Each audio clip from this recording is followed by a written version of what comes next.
from John Aloisi pre-game thinking, boys, they're going to be a little bit tired. Let's go out really hard.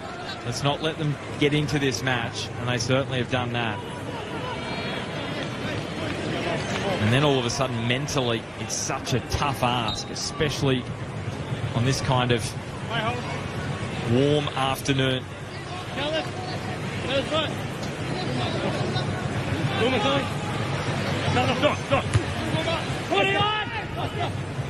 I also wonder if the Jets, when they do travel down to Melbourne midweek, do they travel from Newcastle Airport or Sydney Airport? It can make a big difference to travel, just to add that extra couple of hours in the bus coming from Sydney.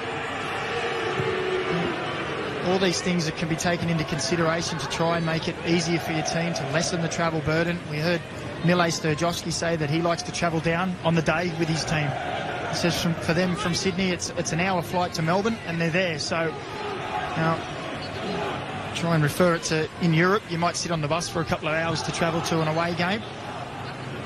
He sees an hour flight, it's no problem to do on the day, but when you add up those little details on travelling, do they travel from Newcastle? Well, it's an hour and a half flight, but it takes out the hour and a half bus journey each way as well.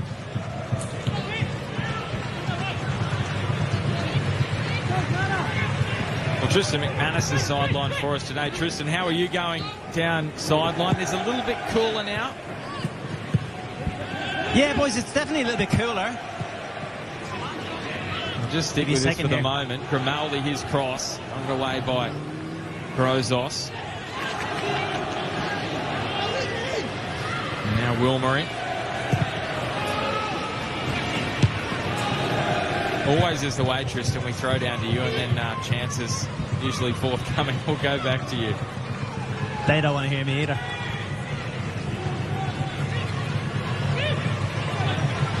Grozos. Nosray, I think you're right, Tristan. Go for it. Yeah, good. Look, it's definitely cooled down, but it's still fierce hot in here. And you can see everything. Just looking at the Jets bench here, Rob Stanton's always quite animated, but whether they're 2-0 up or 2-0 down, he still wants the same. He wants them to go forward. The fans here are always very, very demanding. He wants Cancard to come out a lot wider, to stretch it an awful lot. But I think he was just kind of shell-shocked a little bit. Usually that the drinks break might be breaking everything down, but hopefully you can compartmentalize and kind of go, right, let's make sure we win this 15 minutes, and then we can worry about the next. Zanzaki again in behind. And Mark Natter in communication there with his keeper. And Danzaki's delivery that time was overcooked. Well, that's something that the Jets need to address, is this, well, their right-hand side. Riku Danzaki is getting in behind with too much time and space for Rob Stanton's liking and the Jets fans' liking. It's 2 or 3 times now he's really got in space, been able to get his head up, pick a pass. But that also comes from the pressure in midfield. Don't allow them to get their head up and pick that pass. Turned over again by Newcastle. The pressure from Western so intense. And they have an opportunity here if they can move it quickly. Eli Adams and Timmins. Here is Aquilina. And he hits it via a deflection. This could be a corner. And it will be for Newcastle. Lockie Rose trying to get his side up and about here. It wasn't a bad idea from Thomas Aquilina. Well, we saw him earlier when he took on Sharmoon and just left him for dead. I think he should be thinking, every time that ball comes to me, I'm just going to bounce it in behind you and I'm going to run and I'm going to test you and I'm going to get you on the back foot.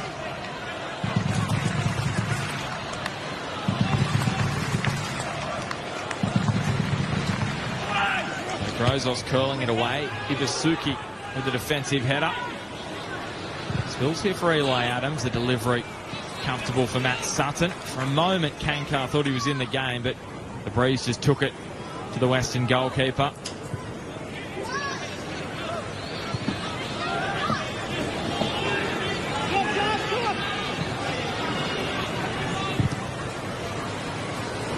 Leonard going to keep that in play. So you look at these two goalkeepers as well in Sutton v Noah James, two keepers who had to bide their time for a while. Noah James 24, Sutton 25.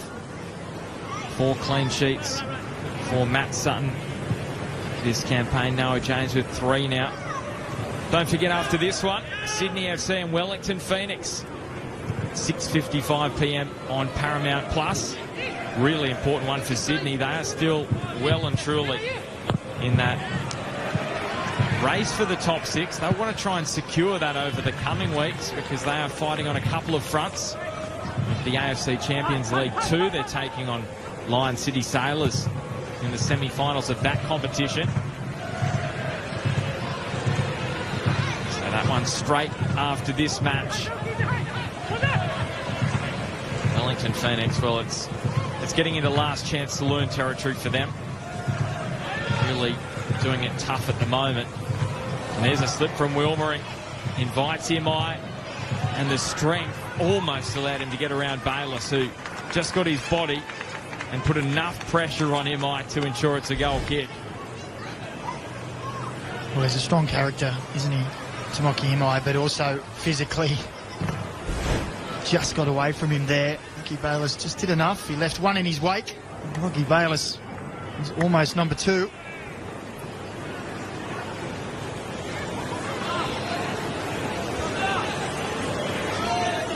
Newcastle looking to play out Western to try and pinch it back. And they're going to earn themselves a throw here, Western.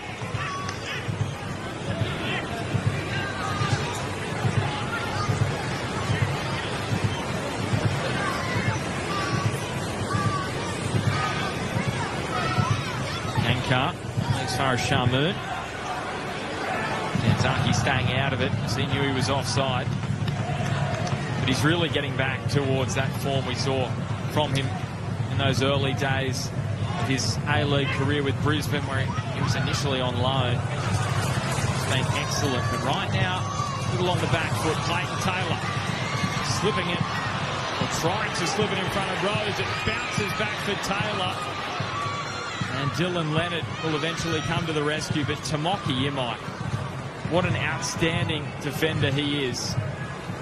And that is going to be a really tough ask for Clayton Taylor, who plays out on the left for Newcastle, versus Imai. This is going to be a really, really tough assignment as Bayless earns a set piece. And Newcastle looked to play it on quickly, but Daniel Elder saying it wasn't taken from the spot.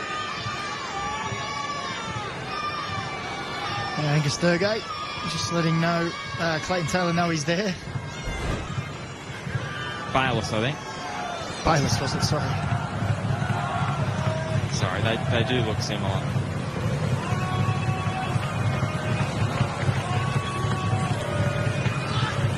Adams, pass fired at him.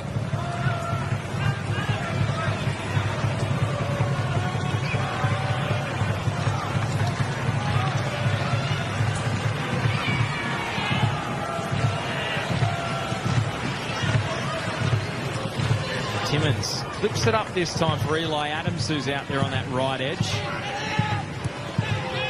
And Timmins is hitting it, and Donachie had to stick out a boot.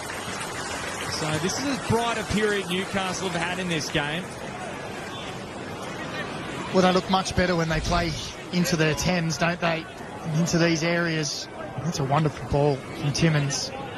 Eli Adams perfectly weighted, and he's just looking for Lockie Rose, who's peeling off the back shoulder there.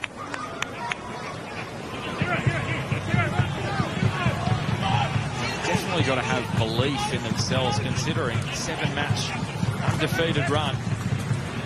There's a reason why they've been able to go on that kind of crusade up the ladder. Bayless, and cutting it across. That could have gone anywhere. It's another corner for Newcastle. It was well worked from the short corner. One straight out of the training park there. A little reverse pass. Drive in with space in front. So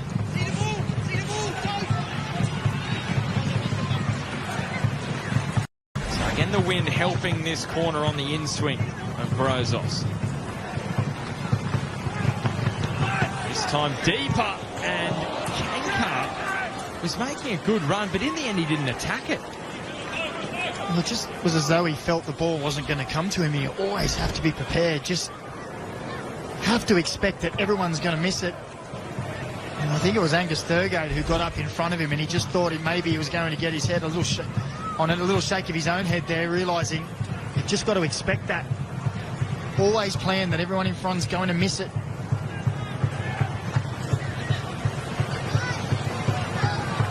So now it's Western United looking to play out. How's the pressure of Newcastle? And find Botic, Ivasuki, and Grimaldi.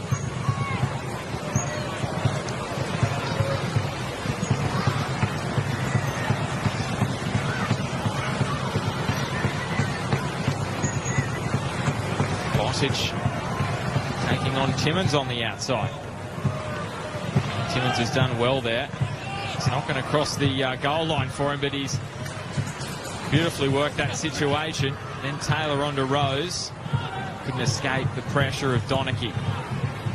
But they got themselves out of a sticky situation there, Newcastle. Forcing Weston back to Sutton.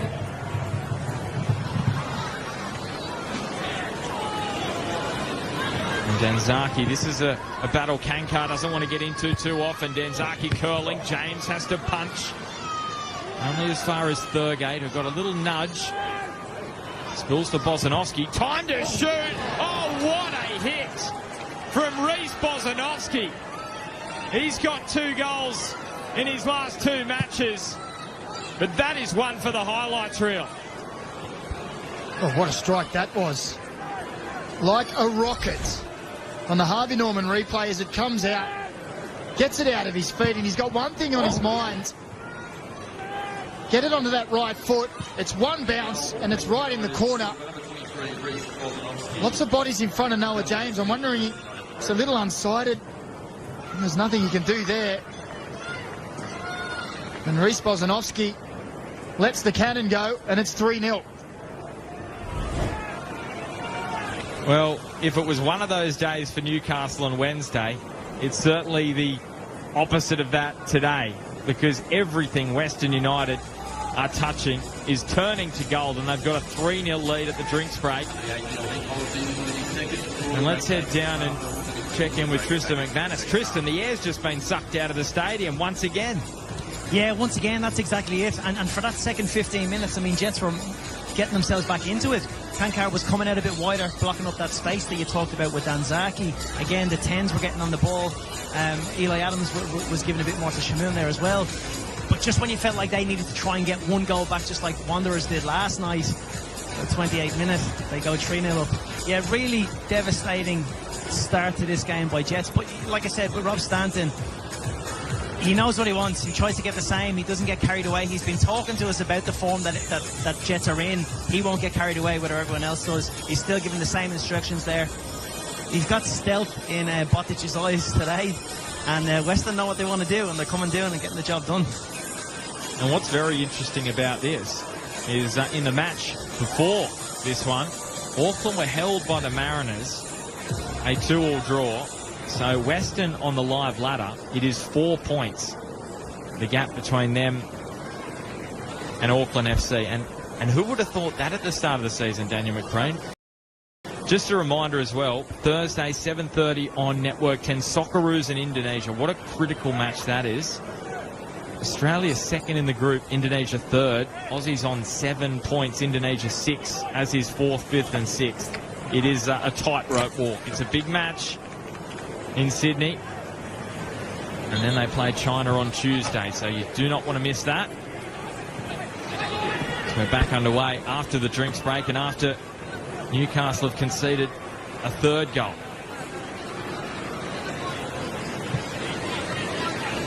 Eli Adams punching it on to Aquilina.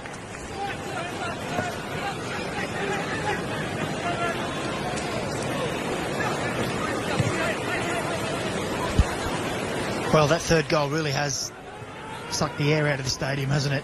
Newcastle was starting to look like they were getting a handle on the game, starting to play some football, the football that Rob Stanton wants them to play, playing into midfield, into Eli Adams, Lockie Bayliss, like we are here. Bayliss looking up and deciding to shoot.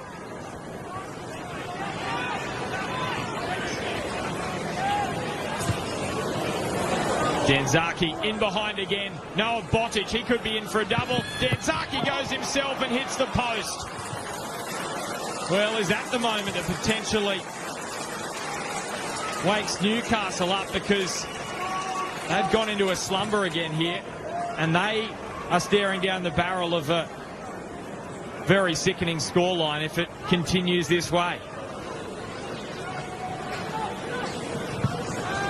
Well, again, it's Riku Danzaki getting in behind Philip Kankar.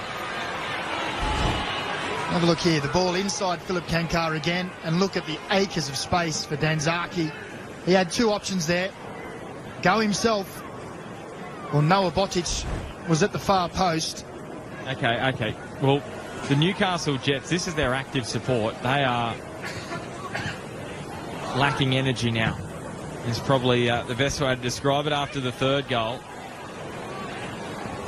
Grimaldi and Iwasuki. I just wanted to make that point, Macca. Who was the player that cleared the ball away when it hit the post? The Newcastle Jets player. It was Lockie Rose, the striker. He was the one showing the intent to get back and make that clearance. Now I think that tells a story in itself. Well, just while you're explaining that, we've just seen Western United, this time it's Iwasuki, get in behind Kankar again. A ball inside the defender to an outside player, and another cross in the box. It is an easy out at the moment for Western United. The question for the tactician, does something have to change for Newcastle? Do they have to adjust? Because Danzaki v Kankar is... It's not working. No. They're getting way too much joy, Western United, down this side. And it's a back three. Maybe it needs help. Maybe it needs to go to a back four to allow another player there to close up that space. Eli Adams tries to pinch it off Donachie. Well, that is a very interesting decision. Well, it's a cliff.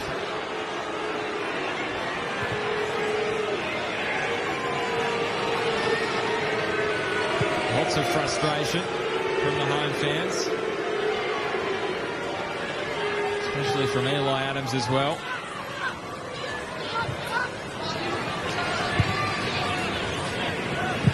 Brozos and Taylor.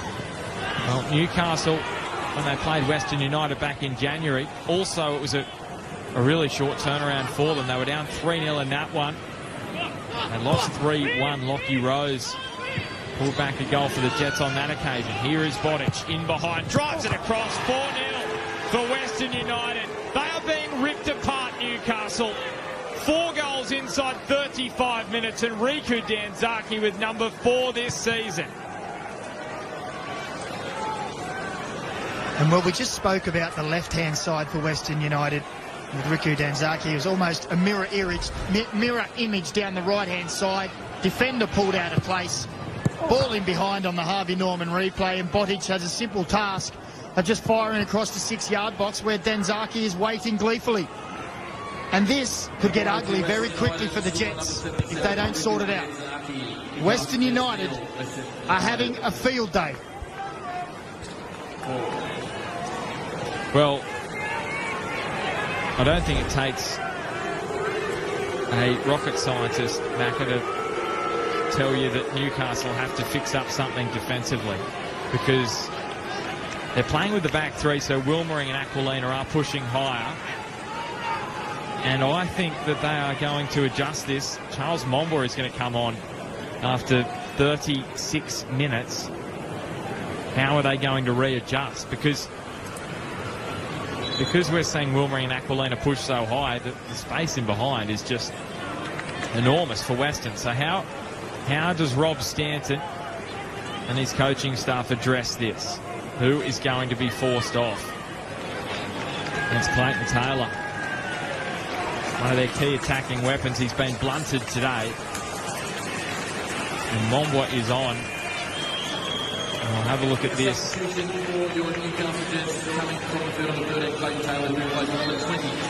That's a tough moment for him. Ryan Scott comes across and just gives him some comfort, but that's a really tough one. Being hooked after 36 minutes.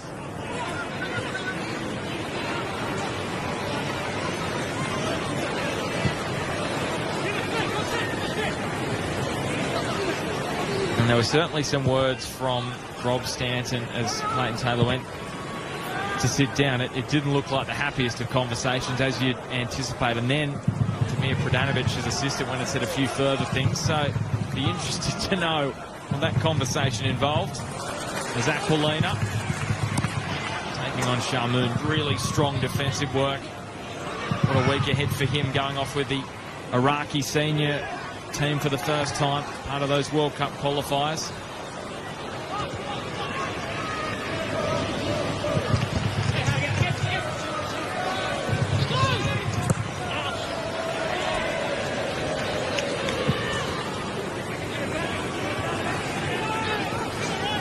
Massive moment for Shamoon. Tough afternoon for Rob Stanton. Well, just looking at Western United's recent matches, they've got 4 here already, and we're not even 40 minutes into the match. 4 in their last against the Knicks, 3 against the Central Coast, 3 against Adelaide. They're in red-hot form. And if the Jets don't do something major here to change things, it could get worse, because they are finding space and forward runners at will.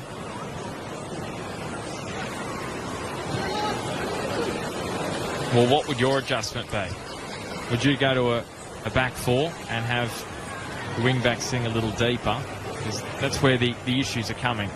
Well, out wide in those pockets. Yeah, there's also the issue of them not winning the ball and not closing the space in midfield, which is why I think Rob Stanton's gone with a Charles Mwamba over a Clayton Taylor. And more of a ball-winning midfielder to try and close down the space there and close down the opportunities to play those balls forward. Because it's all good and well to say, well, the back 3 are getting picked apart. Well, what's happening in front of them as well? So Newcastle Jets at this point staring down the barrel of potentially biggest loss at home category. 6-1 against Perth Glory back in January 2016. 5-0 against Brisbane, January 2006. Those are their 2 biggest losses here at McDonald Jones Stadium. There's pride on the line here for the Jets. Wilmering and Momba just out-hustled. Rozos, the captain, trying to step in. That's a great win by Cal Timmins. Looking for Lockie Rose. Shamoon. Again, excellent defensively. But he's given it away there to Aquilina. He did all the hard work. And now Eli Adams is shooting, but he's blocked off by Bozanovsky.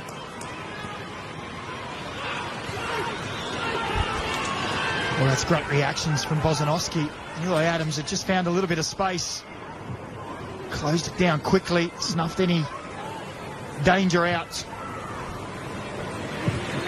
Just sensing that little bit of added desperation from Western United. Bayless linking with Rose. Look at this. How many block strikes of Newcastle are we seeing here from Western? Just that desperation is so impressive from the green and black. You can obviously see tight-knit unit. 4th best defence in the league, which was actually equal with Newcastle before this match. Both had conceded 28 goals. It's not the case anymore. Aquilina nudges it past Shamoon and cuts it back. But again, there's a player in green to clear it over the sideline.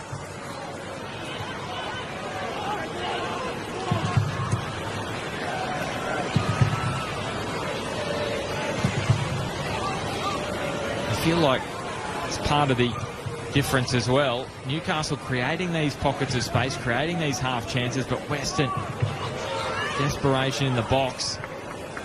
Here's another one potentially. Eli Adams looking for Aquilina. Well, we saw 5-4 Macca on Friday night.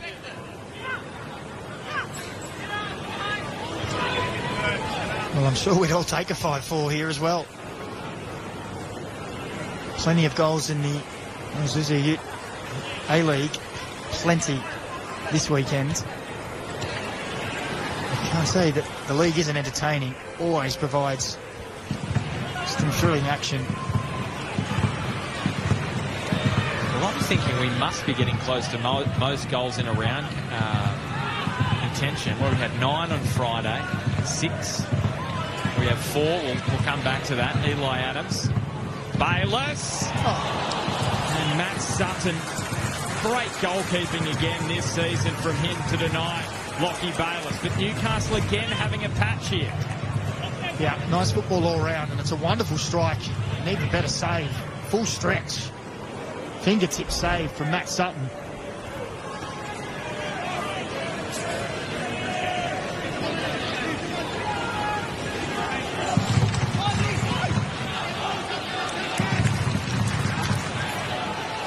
So the Jets looking to add to the 27 goals we've seen this round already. And they're not going to do so here because it's Grimaldi, who scored a double last week, trying to hunt down another one this afternoon. He's sending Wilmering this way and that.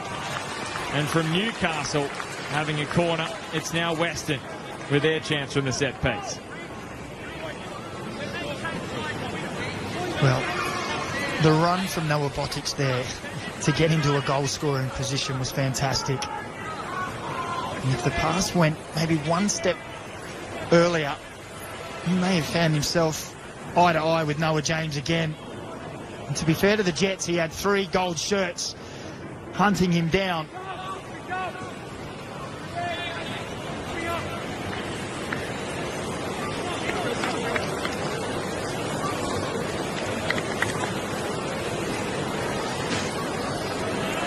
So Thurgate.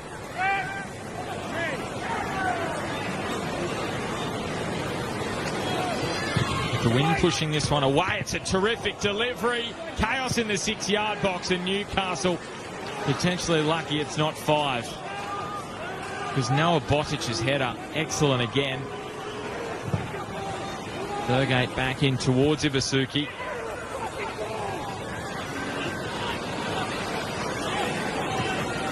You can hear some frustrated home fans with a message for their side. It's going to be intriguing to see when half-time is called how the home fans react to this scoreline.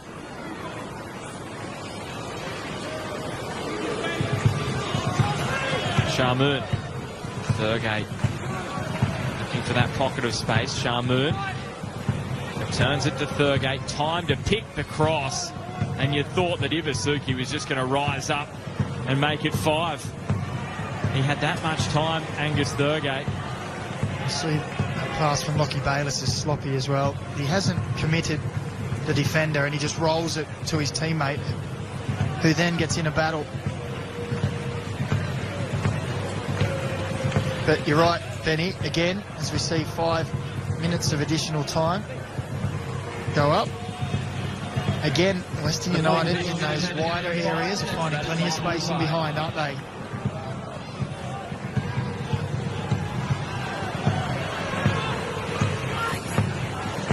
So Rob Stanton on the sideline is actually having a chat to Alex Shush now. He's also sending Dane Ingham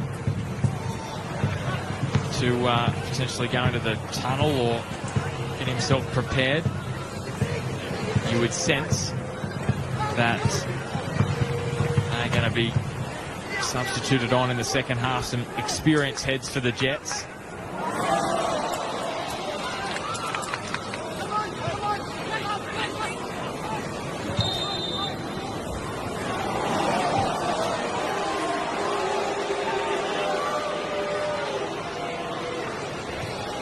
Tom Aquilina is being asked to go back and take it from the spot.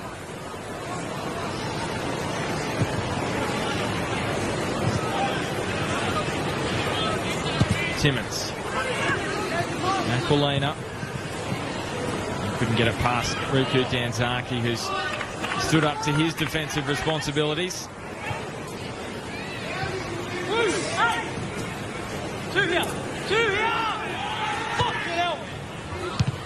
Sharmoon. Tempers running high on a very warm Newcastle afternoon. Imite going to outpace Rose. Do well to achieve that. Thurgate calmly back to Sutton.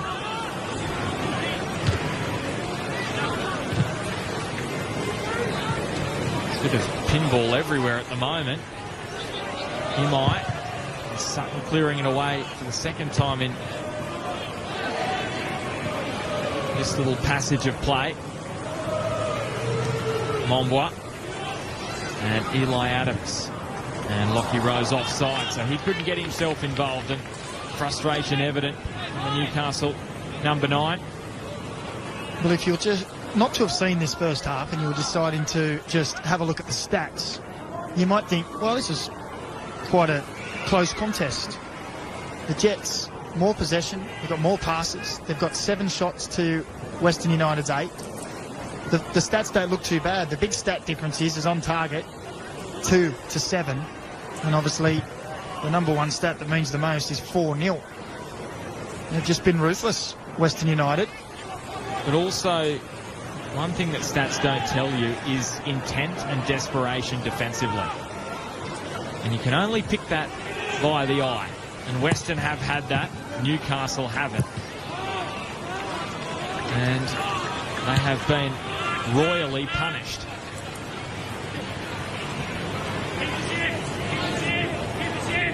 Well, this is going to be interesting. What kind of reception are the Jets going to get at half-time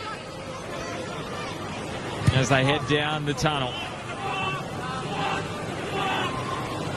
Because there have been plenty of fans yelling out at them in the last 20 minutes or so. Very frustrated. They've paid their money. They've come into the ground, and 4-0 is the scoreline at half-time. Well, let's just say it's not going to be a guard of honour, is it? And look, it's been a team that's done well. 7 games undefeated. We know all about that. They've been ruthlessly exposed by Western United today, who are in wonderful form, sitting second on the table and eyeing Auckland for the top. Botic, Ibasuti, and fumbled by Noah James and cleared away by Grozos. You thought it couldn't get worse, but it very nearly did. Remembering, as I mentioned before, Newcastle's biggest home defeat, a 5-goal margin. Not far away from that. And Western look as though they could score a few more.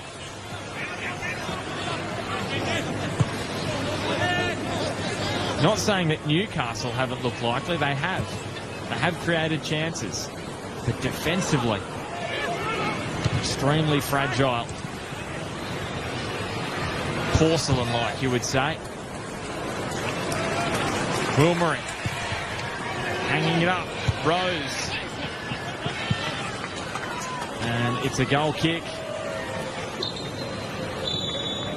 And that is half-time here in Newcastle. Frustration on the Jets bench. Frustration in the stands. They cannot quite believe it. Their team on a 7-match undefeated run coming into this. Well, they have run into a red-hot and a rampant Western United. Reece Bozanovsky with a spectacular goal. Now a Botic on the score sheet. Riku Danzaki as well. Half-time at McDonald Jones Stadium. Newcastle Jets 0, Western United 4. And Tristan will be back right after the break with the halftime show.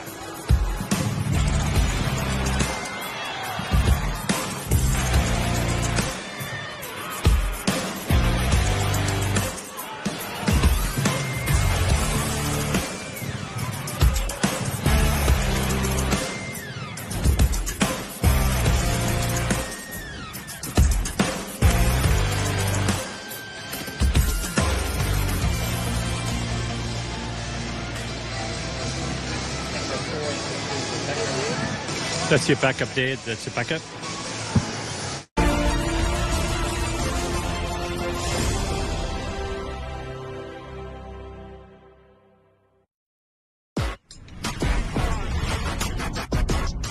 تتابعون ضمن الدوري التركي لكرة الطائرة للسيدات، كما يلقب بدوري السلاطين، وهو أفضل دوري للسيدات في تركيا والعالم.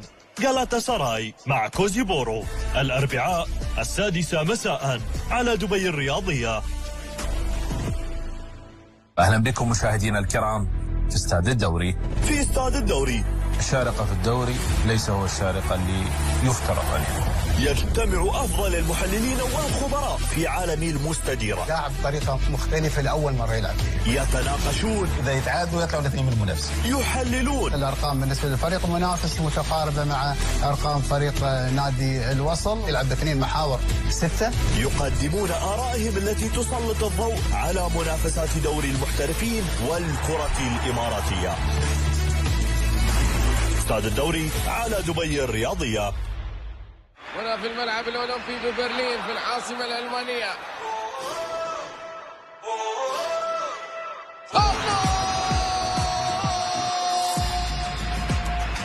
ومحاولة الهجمة الأولى. تسديدة. هل يأتي هدف ثاني؟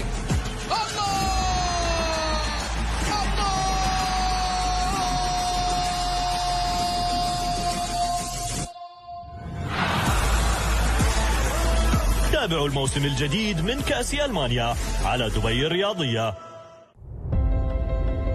راشد بن سعيد معلمي الأول، أبي، ذكرياتي الأجمل.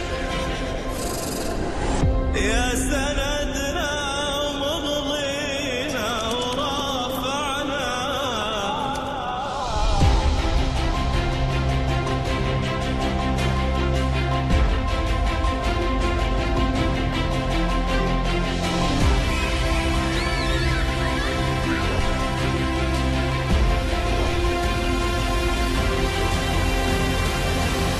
أبوي رمز المجد والعز والدين والمرجلة والمقدرة والشهامة.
علي مبخوت. الله علي مبخوت يتقدم علي، يسجل بعيد المنال إلا مع مبخوت. سيكون الهدف الذي سيوقع من خلاله على المئوية الثانية. الآن علي لمصلحة الجزيرة. الله مبخوت. تراوري عرضية خطيرة أمام المرمى. هداف دورينا التاريخي لا يغيب عن هذه القمم. ولات والنقلات وحذار من الأخطاء. أنت تخطي أمام علي مبخوت، تخطي أمام علي مبخوت يعني يتسجل في مرماك. لا تخطئوا أمام الهداف الكبير. سجل يا تاريخ. الله الله الله الله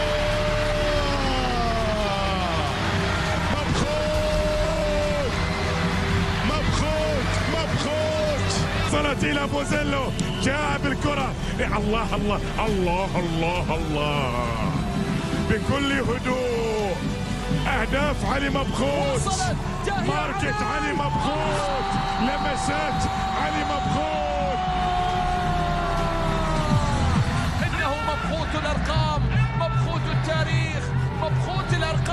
الرئاسية.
الانطلاقة الأولى راح تكون مع الهواء المواطنين والعد التنازلي، وعلى بركة الله تعالى ننطلق في هذه اللحظات بالانطلاقة الشرفية.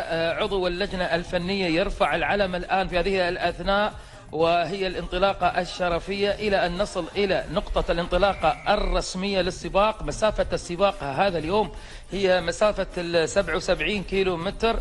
هناك دورات 5 دورات كما نشاهد الآن في هذه اللحظات. هنا الكوكبة في الأمام، فريق التركم 7 نلاحظ أحمد عبيد المري ماخذ مكانه في المقدمة. كل التوفيق والأمنيات لهذا الفريق. يتواجد أيضا في هذه الانطلاقة كما نشاهد الآن هنا فريق شرطة دبي. فريق شرطة دبي يتواجد بكامل العناصر في هذا اليوم. فريق الوثبة أيضا يتواجد، فريق تورك، الجميع في مقدمة السباق في هذه اللحظات. نتمنى كل التوفيق للدراجين المشاركين، ما شاء الله أعداد كبيرة هائلة. الآن كما نلاحظ فريق الوثبة أيضا اليوم محمد عبد الله الحمادي أصغر المتسابقين من هذه الفئة، فئة الهواة 19 سنة، حمد العبيدلي وسلطان عبد الله الحمادي، عيسى الرميثي، محمد أحمد الحمادي، أيضا حسين الحمادي ومسعود الظاهري، محمد المرزوقي، هزاع الحساني، وبقيادة سليمان الحمادي. العلم لا زال مرفوع، ونشوف أيضا فريق اليوم تورك يحاول أن يتمركز في المقدمة. فريق شرطة دبي نشوف سعيد حسن صفر، ماجد البلوشي، بالإضافة إلى حارب إبراهيم البلوشي. نلاحظ أيضا هنا هذا الفريق عناصره اليوم قوية. نشوف حارب إبراهيم، وأيضا بالإضافة إلى ماجد عبد الرحيم، عبد الله محمد حسن. شرطة دبي فازوا بالفرقي والفردي فريقين السيدات والرجال في بطولة السلم، وهي أقوى بطولة حصل عليها فريق شرطة دبي للرجال والسيدات بالنسبة لهذه البطولات هنا في دولة الإمارات العربية المتحدة. أما بالنسبة لفئة الآن كما نشاهد هنا الهواء المواطنين، بالنسبة لهذا المكان شرطة دبي ما حققت المركز الأول لحد الآن. لحد الآن ما عندها رصيد فوز في هذا المكان للرجال، فهي تبحث عن الرجال. بالأمس كان هناك حمزة ياسين، وكان معه أيضا المتسابق الآخر نسيم سعيدي اللي حققوا المركزين الرابع والخامس. لحد الآن ما عندهم فوز بالنسبة للرجال، فوز مركز أول، لكن عندهم المركز الثالث كان سعيد صفر، وأيضا في الأعوام الماضية كان تواجد لشرطة دبي. أما اليوم نشوف شرطة دبي مو موجودة في المنافسة هنا بالنسبة للرجال على الأعوام الماضية، لكن الآن تحاول بقوة عن طريق العناصر اللي موجودة. هذه الكوكبة اللي فيها السيدات، لاحظ هذه السيدات الآن هنا، هذه كوكبة المتسابقات بدأت تتقلص الآن نوعا ما. نلاحظ لا زالت شرطة دبي هي من تسيطر، ومحاولة خروج من الكوكبة. عملية الأتاكات مستمرة هنا في هذه اللحظات. صفية الصايغ تتماسك، شيخة عيسى تتماسك. نشوف أيضا التماسك موجود لزهرة حسين وهدى حسين. برافو هذه دينا، وهذه هنا هدى حسين بالصورة تتماسك في هذا المكان، وأيضا زهرة للمنتين نادي أبو ظبي. شوف اللون الأحمر والأبيض، وهذا الأداء الجميل حقيقة لبناتنا في فئة الجونيور وومن. هدى حسين معاها الآن نشوف أيضا دينا إهلاسي، وأيضا نلاحظ الآن في منافسة قوية. شرطة دبي راح يدخلون بوديوم بهذه الصورة، معاهم أيضا مايوش وفريق نادي أبو ظبي للدراجات. نشوف هالة محمد الآن موجودة، أم ناصر موجودة اللي حققت المركز الثاني باللون الأبيض. خلاص إلى خط الوصول، ونبارك إذن في هذه اللحظات. إذن 400 متر أخيرة إلى خط الوصول، ونجاح كبير لشرطة دبي. شرطة دبي تحقق المراكز الأولى، الثلاثة الأولى الآن بهذه اللحظات. نبارك وألف مبروك إلى معالي الفريق عبد الله خليفة المري. إذن فوز كبير في هذا اليوم مع ثلاثي لأول مرة، الأول إلى الثالث شرطة دبي. العام الماضي كان المركز الأول، الآن في هذا اليوم المركز الأول والثاني والثالث لفريق شرطة دبي. التقدم الآن والفوز بالمراكز الثلاثة الأولى، واللعب على اللقب ما بين المتسابقتين الآن من شرطة دبي في هذه اللحظات الفئة المفتوحة. ونقول ألف مبروك إذن في هذه الأثناء فوز المتسابقة الكازاخستانية مرة أخرى. إذن أوسيم معها ريناتا على المركزين الأول والثاني. إذن بطلة آسيا تتواجد في هذه البطولة وتفوز من فريق شرطة دبي. نبارك لشرطة دبي، نبارك أيضا لمعالي الفريق عبد الله خليفة المري قائد عام شرطة دبي، ولكل العاملين في هذا الفريق، وأيضا إدارة الشؤون الرياضية. الدخول الأخير هنا بالنسبة لفئة السيدات الفئة المفتوحة، ونقول مبروك المركزين الأول للفرق والأول للفرد. يعني عندك مركزين الآن، الأول فرق الأول فردي لشرطة دبي، ونقول ألف ألف مبروك لهذا الفريق اللي تميز من خلال البطولة. وكانت المفاجأة الكبيرة أيضا في بطولة النخبة في بطولة السلم للموسم 2022 للسيدات، عندما فازت أولغا بالمركز الأول متقدمة على فريق شباب الليلي والعناصر من هذا الفريق، وهم عناصر من فئة الاحتراف. نقول مبروك لشرطة دبي في أقوى السباقات تتواجد وتنافس. التقدم واضح لشرطة دبي، شرطة دبي تحاول أن تتقدم. فرح المري مع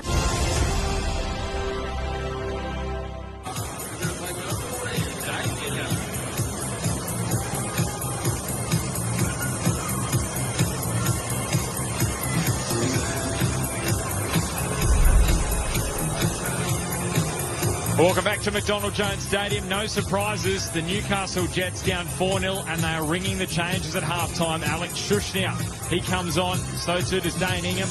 The men replaced Phil Kankar, Daniel Wilmering. So straight swatches there.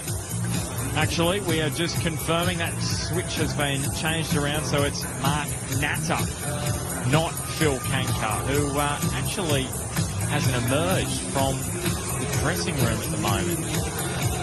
Having a look, Newcastle, Daniel McBrain, we cannot see Kankar or Natter out there for the Jets. So Phil Kankar and Mark Natter are both off. Now, Wilmering is still on. Okay, so finally we've got that sorted. Okay, so it's Kankar and Natter. So Shushnia going into the centre of defence, and Ingham's going to play out on the right. Well, it's a big ask for the Jets. And Western United to get a start in the second half.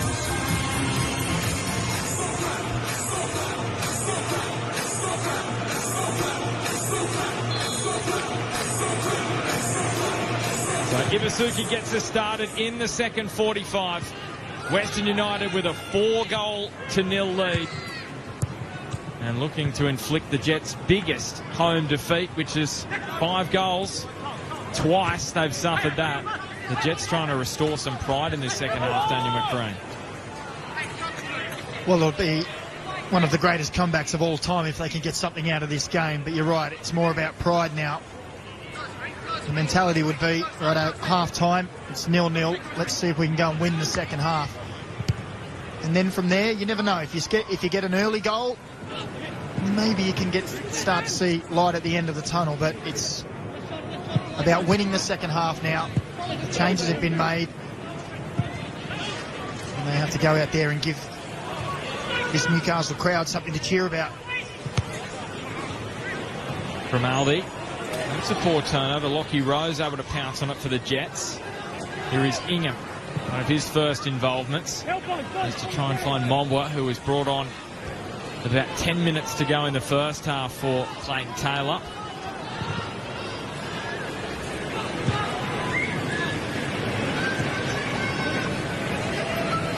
Aquilina moving it forward. Eli Adams with a scuff strike on goal. So that reshuffle for Newcastle. Aquilina has dropped into the back three. And Ingham was pushed further up the pitch. So we've got two of those initial back three that have come on. Shushnau also on for Kankar. So that's how Rob Stanton has reshuffled it here in the second half. And Aquilina has been playing as part of that back three previously. It's just the return of Kankar on Wednesday, which meant that he pushed higher up the pitch into that right wing back role.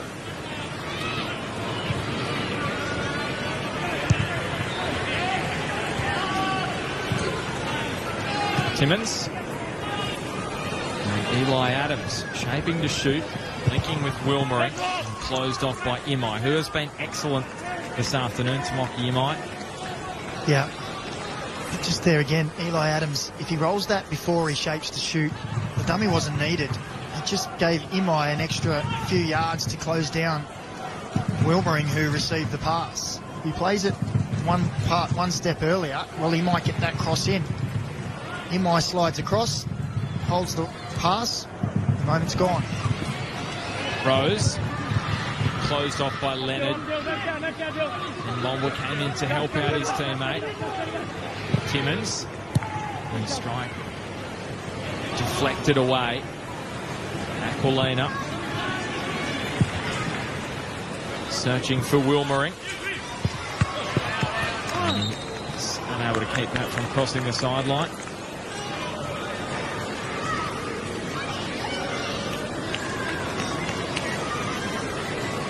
Well, he's a man that can pull Newcastle back into this match, Eli Adams, with something special. We saw that last Sunday against Auckland. But how much is left in the legs?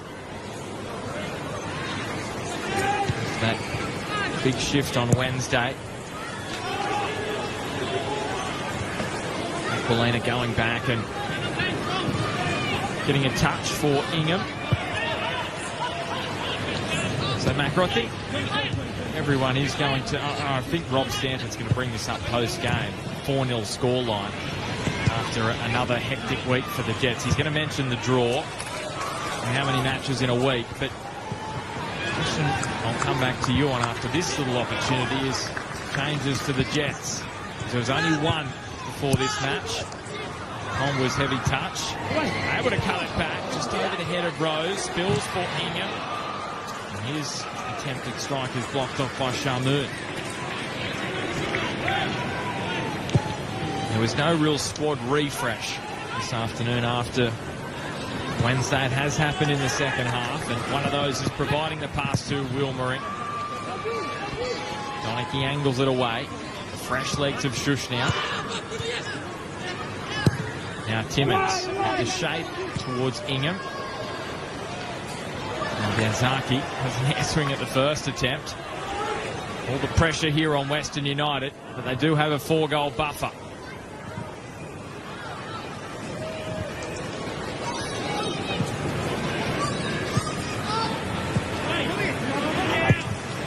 Aquilina driving it in. Donachie clearing.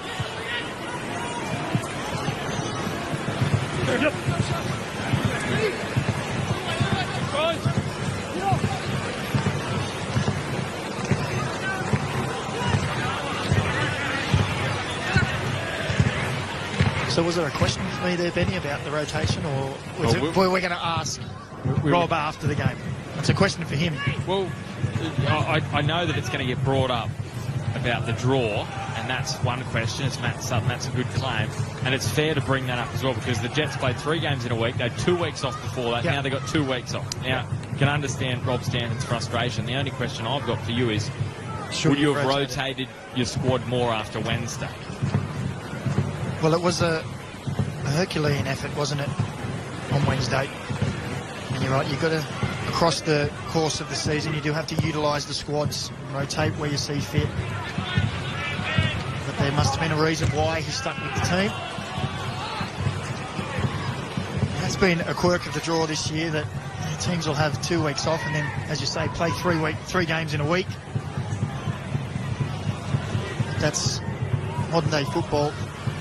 As I said, I think on the call last week, these players, a lot of them, the young ones, have ambitions of going overseas into Europe or South America. Well, they play a lot more games, and it's the norm to play Saturday, Tuesday, Saturday, Tuesday, Saturday, Tuesday for a long periods of the season. And yes, we do have travel in Australia. It's a big country. And as we said before, we'll let this go here. Deflection favours Thurgate, flipping it into the box. Bills now for Grimaldi. Well, Ombwa had the handover. Noah James has got the punch. Back to Bozanovsky. What about his afternoon? Spectacular goal in the first half. He repeats the dose in the second. Everything is coming up trumps for Western United this afternoon. And they can high five because it is 5-0 here in Newcastle. Well, on the Harvey Norman replay, Reece Bozanovsky let fly with the first one, and Noah James palms it away. He's first to react. Scored with his right foot from distance earlier. Shows he can do just the same with his left here. Both finding the bottom corner. And it just gets better and better for Western United. So his first career double. He got one last week against Wellington. And he's loving it, isn't he? He's absolutely loving it. And that man is hating it.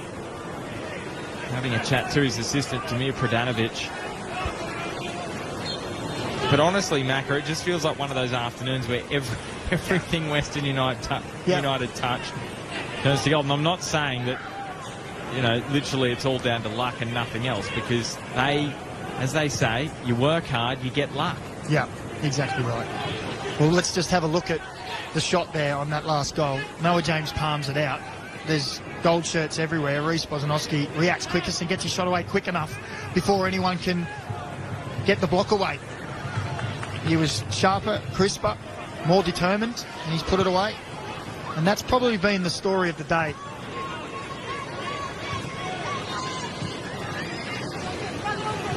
Bozanovsky, he's looking for a hat-trick. He wants the match ball, Reece Bozanovsky.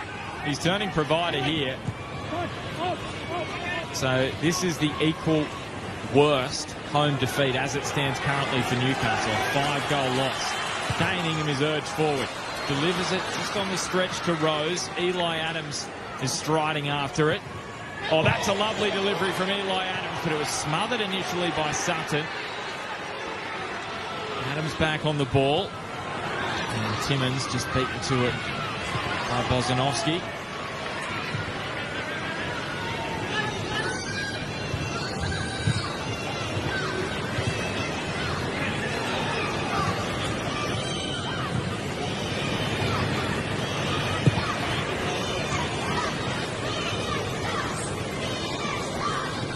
Shushnia and Mombwa.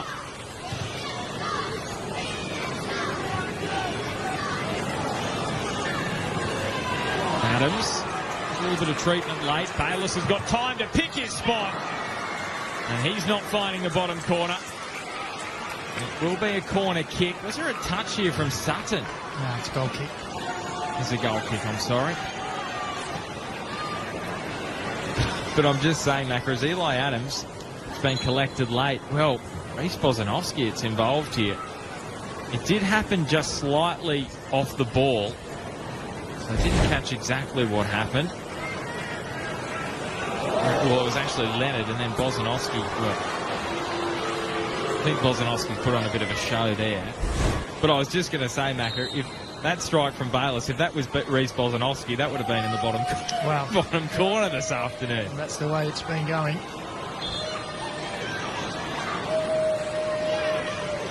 Dylan Leonard's about to receive a yellow card here, I think, for the challenge. Yep.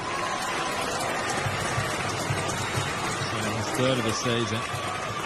No problems. This is the 20th match for Western, so 5 yellow cards means a suspension. Men...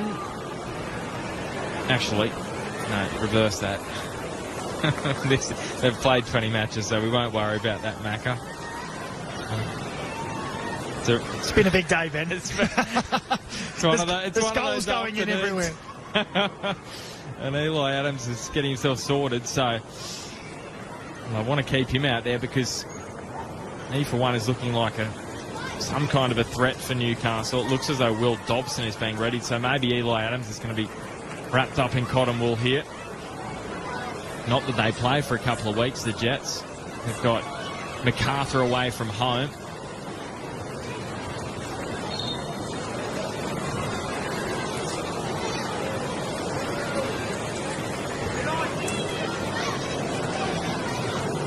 So who will it be here? Will Dobson is going to replace Eli Adams. Well, it's a tough one for the local boy who's coming on here for Eli Adams. He hasn't played since mid-February, but he's going to get a good stint off the bench. He actually came off the bench against Western and grabbed an assist for that Lockie Rose goal back in January in that 3-1 defeat for the Jets against Western. It's a whole lot worse this afternoon, though, as he looks up at the scoreboard as he runs on, down 5-0.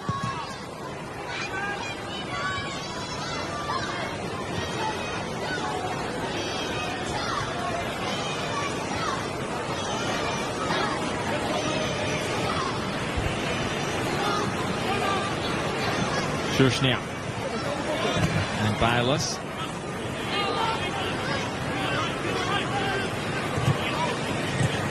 And Mombwa is now pressured. I do not think I've heard a more silent crowd here in Newcastle, Macca. It is like a graveyard. Look at the active support. Yeah, that sums it up, doesn't it?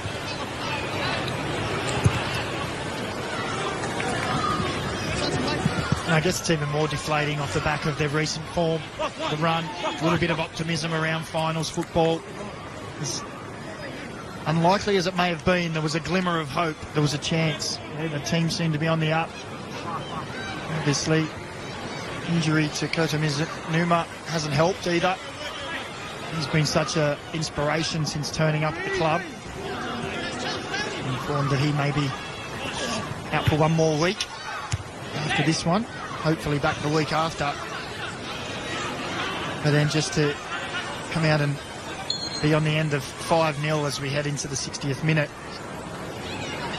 So first drinks break of this second half. I wonder as well, Macca, the future of Rob Stanton, right? So you've got John Aloisi, his future is up in the air, and speaking to the club, they're in negotiations at the moment. But John Aloisi has publicly said, I'm happy with how things are progressing. Whereas it's the opposite from the Newcastle side of things. And we've heard that conversation and the questions being asked of Rob Stanton. And we know there was a contract signed back end of last year. It was signed, but apparently it's off the table at the moment. And whether Rob Stanton is at the club next year, you wonder the impact that can have on the playing group. And it didn't look like it was having an impact when you're on a 7-match unbeaten run. But when you're down 5-0, and you're down 4-0 after 35 minutes, those questions are going to rear their head. Well, they will, yeah, of course. And all that really came to light in the last 7 to 10 days, didn't it? After being on that run, a couple of good results in the last week as well. And then that little bit of instability, just a question mark of, will he or won't he be here? All of a sudden you start to think, well, has that had an effect? Now, who knows? You know, we're not privy to the inner workings behind the scenes. You know, there's some talks of Rob's not happy with staffing and that kind of stuff, and the club, other side, there's another side to the story. The club said, well, it's been on the table for ages and it's not really been committal. So there's always two sides to every story. But one angle that has to be spoken about is the frustration from Jets fans that another coach that has the team performing well is potentially walking out the door. And how often has it happened? Let's not go into that wormhole mid-match, but it's a frustration here. Newcastle, can they get a consolation goal? Lockie Rose, it's another block shot. This time it's James Donachie. Dobson getting on the outside, hooking it back. Wilmering. And he has spooned that over the bar. Let's go to the sideline. Tristan McManus, what did you hear from that drinks break? Well, that's exactly it, guys. Look at I don't want to say there was an air of resignation about it, but certainly there was a perspective from Rob Stanton there. They need Timmins and they need Bayliss to try and take a little bit more control over here. He said, you can hear the fans, you can hear what they're saying. You need to give them something, you know. They certainly don't feel as though they're going to win this game, but they need to give the fans something. Midfield is where they want to try taking control of. They're getting a couple of chances going forward, all right. Shushnar seemed as though he led that drinks break more than anyone else. Well, he's been an important presence for Newcastle, and Rob Stanton has spoken about the role of Shushnar in this side. And most impressive, his leadership, and they really did miss him. Dobson, lovely ball. Donachie. And this is what competition for places does. James Donachie first came back. He has been on point for Western. And you just wonder, Nate Russell, Ben Garuccio, they come back into the side. Is he potentially shuffled back to the bench? Well, after this performance, he's been excellent alongside Leonard. Imai at right back and Shamoon at left back have just given Newcastle no change down the flanks.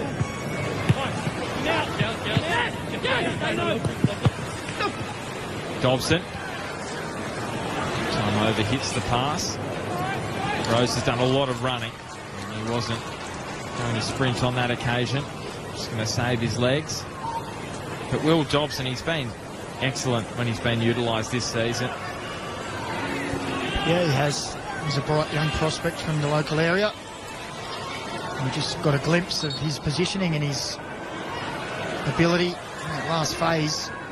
Just receiving the ball on the turn and releasing Lockie Rose in behind.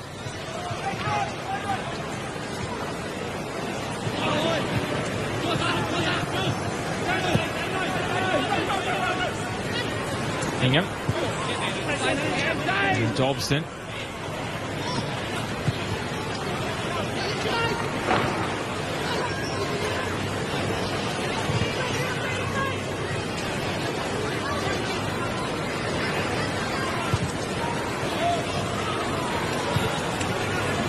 Bayliss pressured by Thurgate. And Danzaki looks up.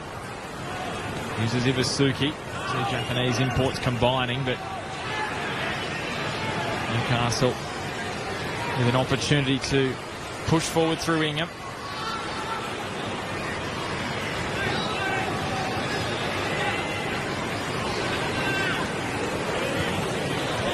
Dobson. And Mombois. Mombois! First goal for Newcastle for Charles Mombois. And where there is life, there may yet be hope for Newcastle.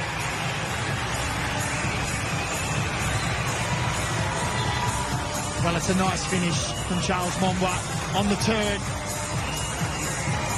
Was injected really to add a little bit of steel into the midfield, but he gets forward here on the Harvey Norman replay. A little sloppy from the Western United defence as he clears his feet. He's got the time and the space, and that's a great finish. Realised he had the time to get the swivel on and tucks it past Matt Sutton. That is a great finish. And as we said, they needed to give something for this crowd to cheer about. Well, there's a first. Can they add a little bit more? And sometimes in these moments it's about those little achievements. Yeah, can you go and just get a goal? Can we, as a team, win the second half? Something to take a positive out of it. Well, that was nice from Charles Mombois. So Iwasuki and Grimaldi replaced by Nazarene and Roos. So them to rest their legs. With knowledge, of course, they won't be playing again until April. Western United. They face Perth Glory at home. Now, I need to mention this because I've been meaning to.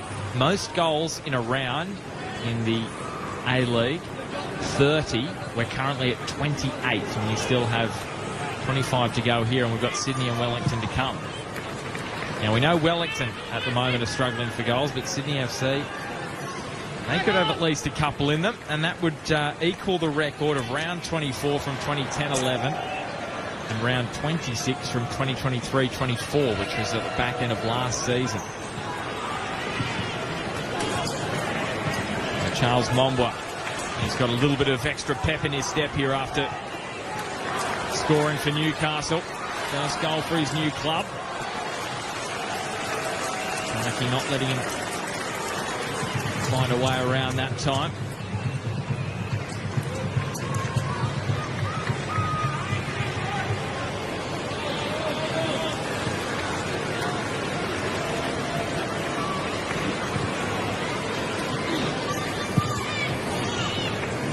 Dobson himself wide in a nice position.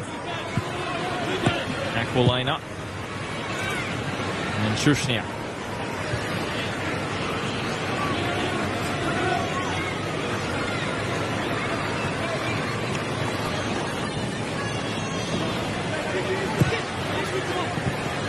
Dobson looking to Rose. Lockie Rose thought about shooting.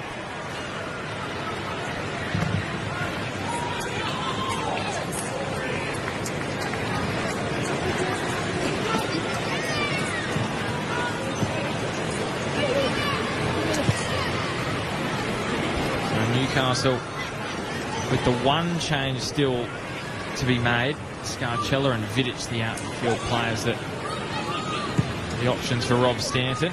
He's just looking at Lockie Rose, wondering how long he might stay out there for the Jets. They'll want to try and keep him out there for as long as possible, you would think, considering they've got a 2-week break. And he's a real attacking weapon. Molina tried to link up with Mombois.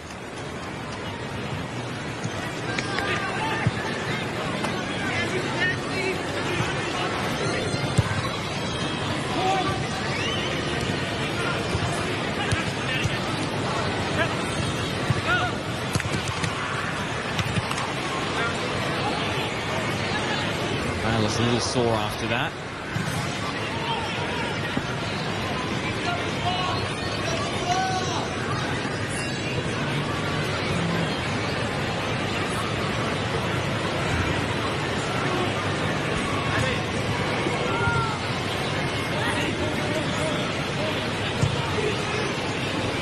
Aquilina versus Danzaki.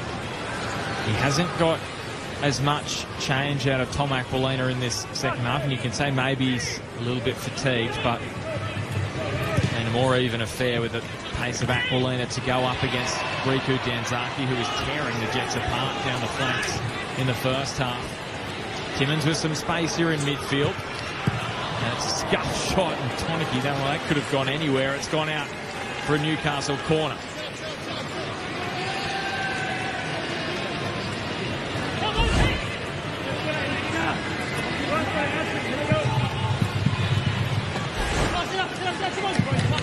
So as Newcastle gets set for this corner kick, and Scarcella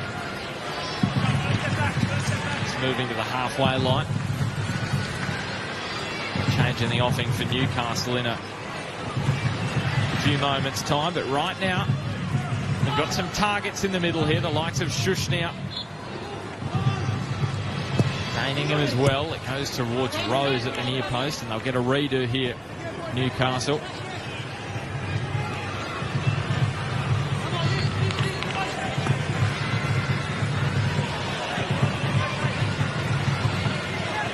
Look at that corner statistic. Newcastle dominating the corners. Different story on the scoreboard. Shape away. Clearance for Bayliss. He rips a shot at goal. And tugs it wide. So change for Newcastle is Scarcella coming on for the man who just had that pop at goal, Lockie Bayliss.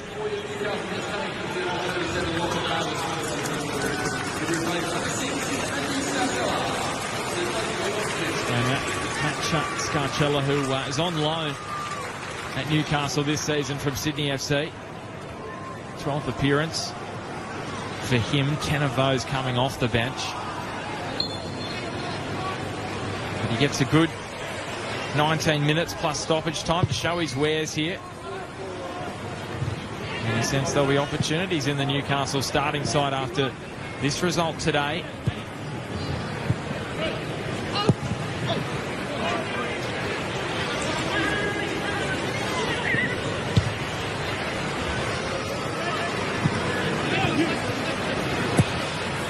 Timmins places it in front of Ingham, who's driving towards goal. Dane Ingham cutting it back, and it's in for Newcastle. They've got a second.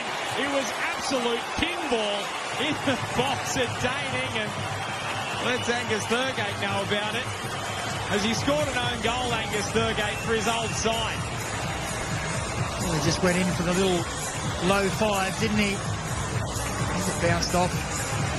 Angus Thurgate into his own net. It was wonderful play down the right-hand side on the Harvey Norman replay from Dane Ingham. Little chop back there is great. As the strike gets saved, it comes off Angus Thurgate, and there's nothing he can do about it. And we said they need to give something for their fans. Well, that's a great driving run and good positive play. And I noticed in the last drink break, Dane Ingham and Angus Thurgate were having a little chat together. Maybe he just runs in here and says, "Thanks, mate. We needed something." Those two former teammates, obviously, at Newcastle a couple of years before Angus Thurgate departed for Western United. So Angus Thurgate, he scored 11 goals for the Jets during his 116 matches. He scored for the Jets in the colours of Western United now. An own goal, unfortunately. And Newcastle are back within 3. So they've restored some pride. Good boy, good boy. Good boy. And we're up to 29. Macca's got the abacus out, he's just showed me. 29 goals for the round. We only need 2 more, and we've got a new A-League record for most goals in a round in the Isuzu Ute A-League. And we want it in this match. Come on, let's do it with a match to spare. Yeah, and I'm pretty sure Andrew Howe is getting very excited right now, because he was messaging me before saying we're getting close here. So, well, if the Jets can pull out another one in the next few minutes, all of a sudden... You're calling it? Well, you know what? Goals can really change the complex, and I know it's still a long way and it's 3 goals difference. If they were to snatch another one in the next 5 minutes, it makes an exciting 15-minute finish. The tails will be up. Well, you can even feel around the stadium, all of a sudden there's people talking. As Ingham's attempted cross is blocked off. Timmins. Things starting just to fall their way here. Mombwa. There's space here. Mombwa. And the crowd is starting to find their voice here. Well, Charles Mombwa there thought he was going to get contact and went to ground and then realised, I'm not getting it, and stopped himself. He did have an option out on this left-hand side. And I think Daniel Wilmering saying that to him just now, or just a minute ago, was saying, just get your eye up. I'm out here. Lots of space. Shushni out. Lawson out there for Western United. So too is Tate Russell. He's just had a little bit of calf soreness this week, so that's why he didn't start.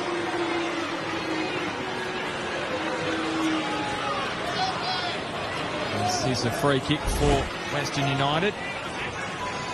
And that was a manhandling, you'd say, of Bodic by Shushnia.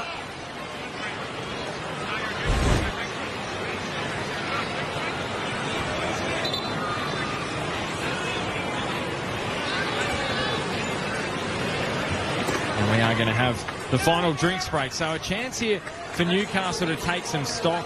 Daniel McBreen, they've grabbed a couple of goals back.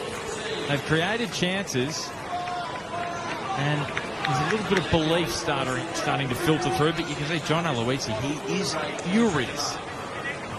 Well, number one for him would have been a clean sheet. He would have wanted just keep that real tight at the back and see what it does for the ladder, this win, as it stands for Western United.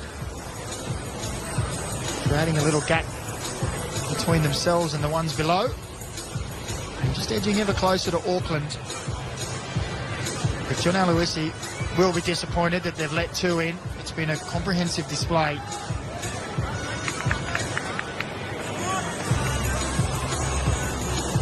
Well, Tristan McManus has been eavesdropping for us during the drinks break. What did you hear, Tristan?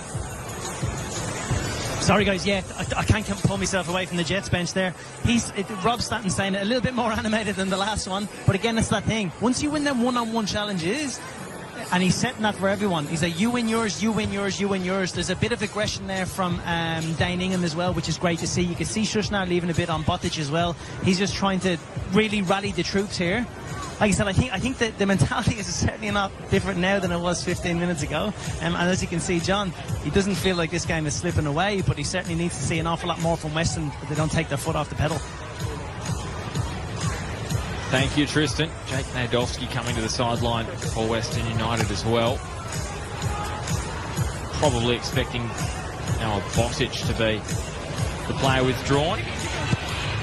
Rozos, well, that is the fresh legs of Tate Russell. Nazarene and Botic. Thurgate finding Rami Nazarene. Neat and intricate build-up. Shushnia gave his goalkeeper a task there, Noah James. Testing out his reflexes late on.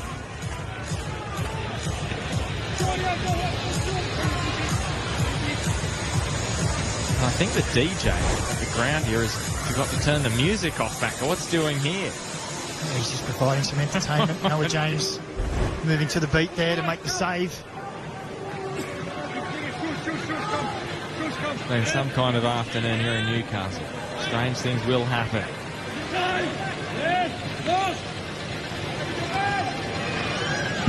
So Nazarene's corner, it is bending towards that back post.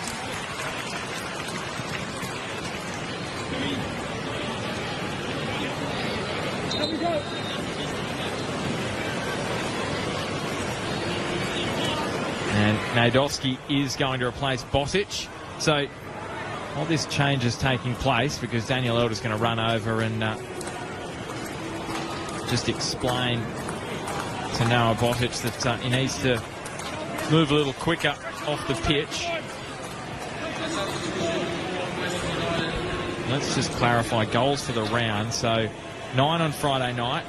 Last night we had 10 across the two matches, so that's 19. 23 after the Auckland Central Coast match, and we've got 7 now, so we're up to 30. That's why the DJ was playing. We've equalled the record. We've equalled the record of most goals in a round in the A-League. We only need one more, Macca.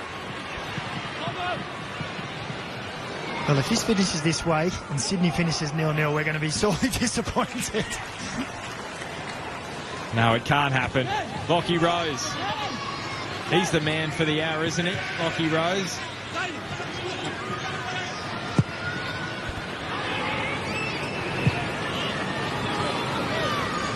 Rozos. Scarcella.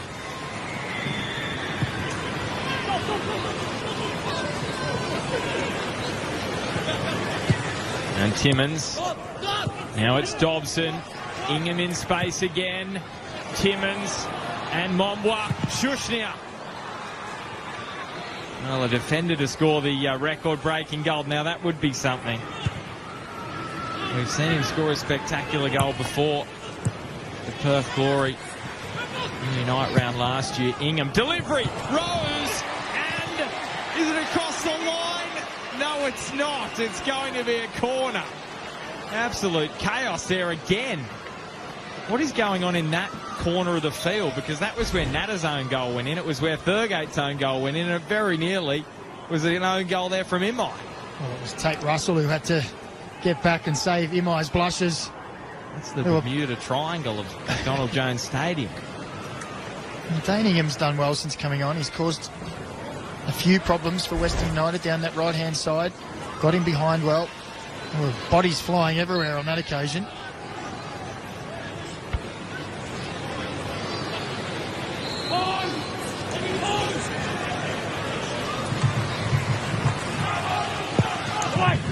So Rose up there with Momba. Daniel Elder saying another corner kick for Newcastle. Well, I just want Jordan Lawton to mark up Dane Ingham here.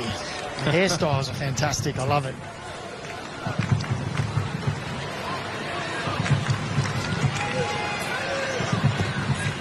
Rozos curling. And with the header, Scarcella had to deal with the pressure of Lawton. Shush now. And Timmins. Well, Jordan Lawton has a piece of A-League history. I think he was the 4,000th National League player. Maybe he's about to provide us with another special moment this afternoon. With goal number 31 of the round. Who can forget that incredible goal that he scored against Perth Glory back in round 12? The bicycle kick to win it, and then the red card for the goal celebration. There's the XG. Second half, Newcastle certainly created opportunities of their own. Western almost put the cue in the rack. But you could also say that defensively Newcastle have been a lot better with those changes. Yeah, they have. A little bit of both, I guess, when you're cruising at 4-0. Urgency might go out of the attack a little bit. But they have tightened up a lot at the back. The Jets, they have controlled the game. Had more possession. They've moved it around. They've tried to get players on the ball in midfield. One good thing they have done is that out of possession, they've locked that midfield down a little bit more. There was way too much space for Western United players early on. Mombourg, how has he turned through two Western players there? Wilmering, deliveries behind Ingham. Dobson is there, feeds Ingham. Sutton closed it off. And then Rose. Newcastle with a chance to recalibrate.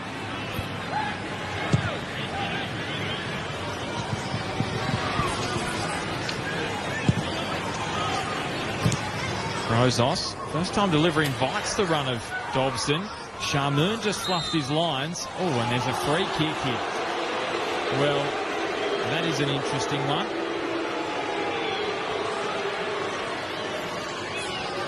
Daniel Elder saying he fluffed his lines because Dobson gave him a shove.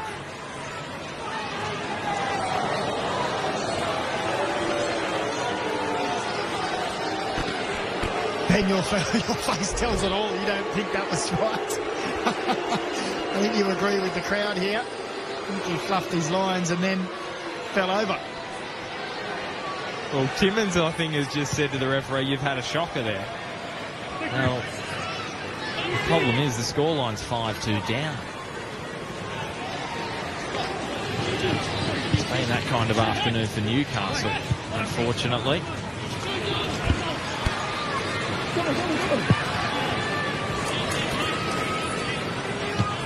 Russell and Nazarene. Lawton. And Kate Russell just has a moment he'd rather forget. Timmins slips it here for Dobson. So a chance to stretch his legs, Will Dobson. Russell went barrelling over in back play. Ingham delivering. It's a throw here for Newcastle. Kate Russell runs into the box now. There was some kind of contact off the ball. It's a poor ball from Aquilina. Now Michael Roos. He has got the pace in a foot race. This is for the A-League record. Michael Roos. 6 for Western United. 31 goals in a round of football in the Isuzu Ute A-League for the first time in its 20-year history.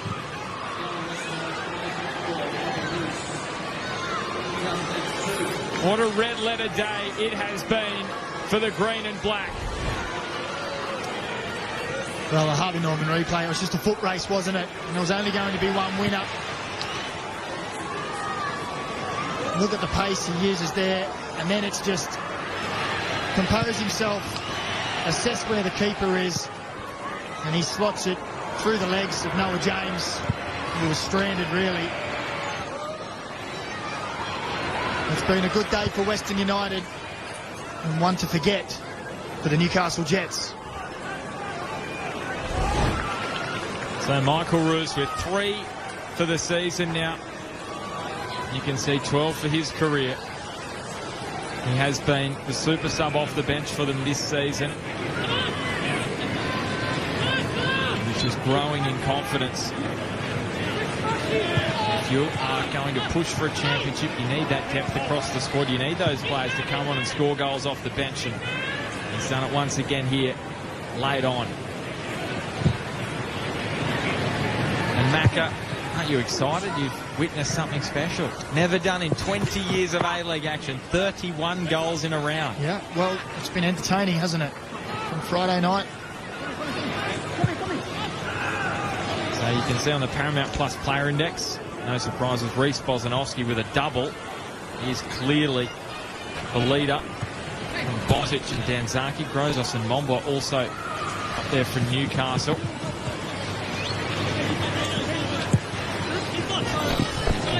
Too close to Matt Sutton.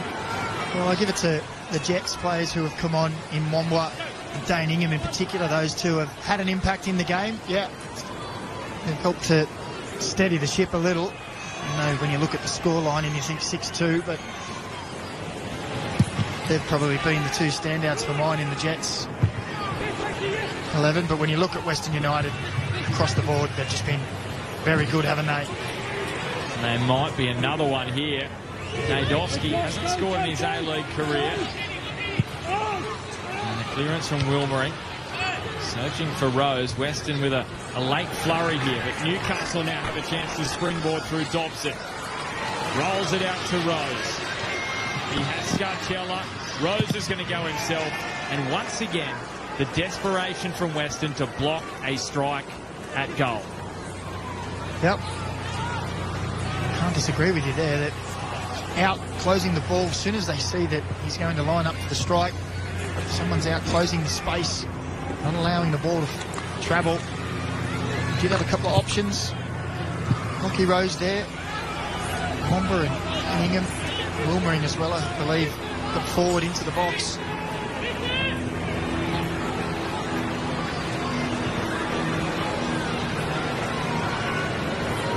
And it's too much to say that kind of defensive endeavour is the difference in a 4-goal victory at this point. It could be more. Norton, tough angle to back heel though. Nadowski, now Roos, hunting a double. And that time it was Newcastle on the scramble. Dobson. How about that for a pass? Ingham. There's Shamoon backtracking. Been dynamic down that right. Dane Ingham had a good impact for Newcastle off the bench.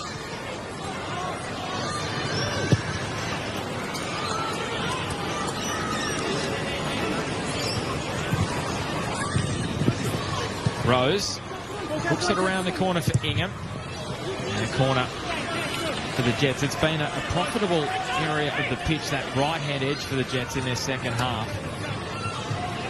They've generated a lot of their chances through the work of Dane Ingham. They've won themselves a corner here.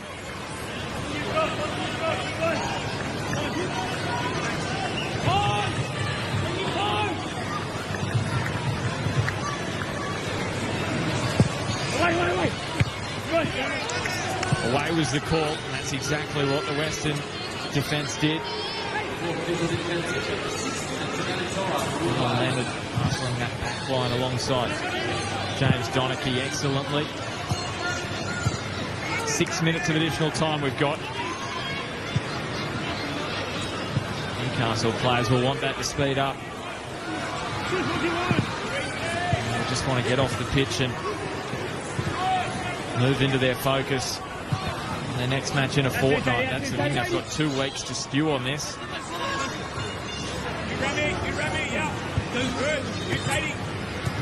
Mombois. Rozos. Scarcella.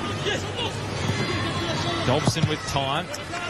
He's cross blocked off, and then Danzaki.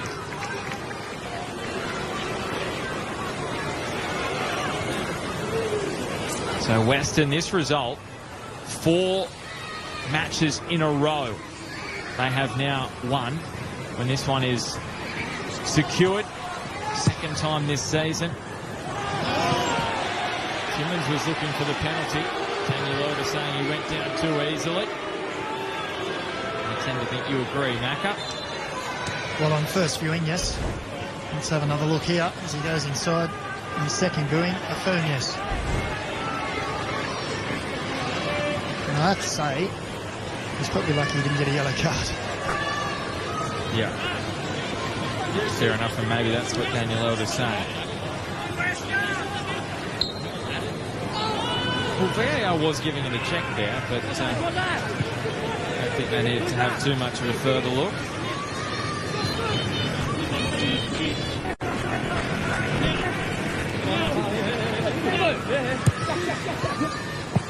Simmons and Dobson.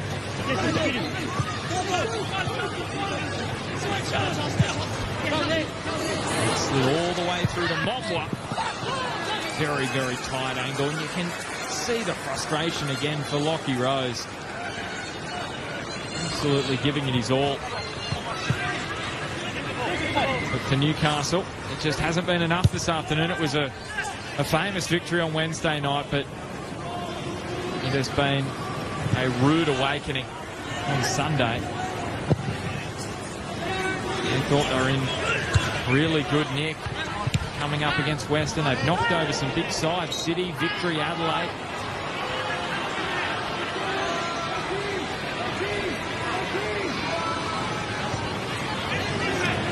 John Aloisi's men have just been imperious. They have come here with a mission. Cella's high boot. And Western a free kick. So Western United, they do have one more match played than Auckland, 4 points out behind the Black Knights. Now, we're all expecting at this point Auckland to win the Premier's Plate maker, but if Western United won the Premier's Plate, that would have to be one of the most unlikely results. Are we all expecting it, are we? You've written it off already. I think it was Robbie Thompson who said the same to me last week. Mate, well, you're signing this off early. Well, I want a Premier's Plate race. That's why I'm trying to... Well, let's have a look at Auckland's last 3 results. What are they? Hang on, we'll see this corner out for West. Nazaré gets a lot of curl, and James with the punch. Wills to Tate Russell. And a flick on from Danzaki is wide. Yes, Macca. Auckland's last 3 results. 3 draws, yeah? 4 points separating first and second. 6 and 7 games respectively to go, I believe. Is that right? Yeah, and you know what, Macca? I'm just sensing the ticket sales. I'm sensing the promoter's dream. Guess who plays in the final round? Western United at home at Tarneit against Auckland. There would be nothing more special than that. Would like final round of the season.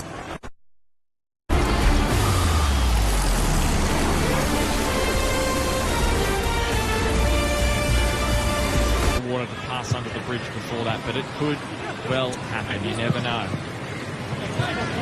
Spectacular things happen in this competition. That's why we love it. It's written in the stars, isn't it? It's all going to come down to that game. Let's hope so. Let's hope so. A minute left here for Newcastle. Get through one of the toughest afternoons of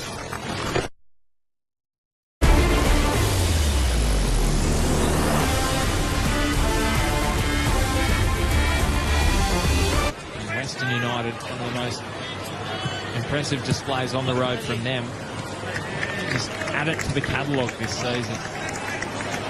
4-3 win over Sydney, 4-0 win over Auckland, that 3-2 come from behind win against Perth. It wasn't a away match, but a full.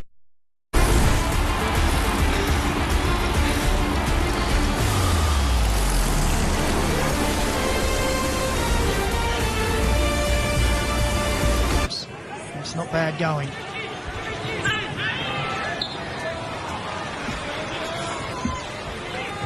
Four goals against in the same time. They're not going bad.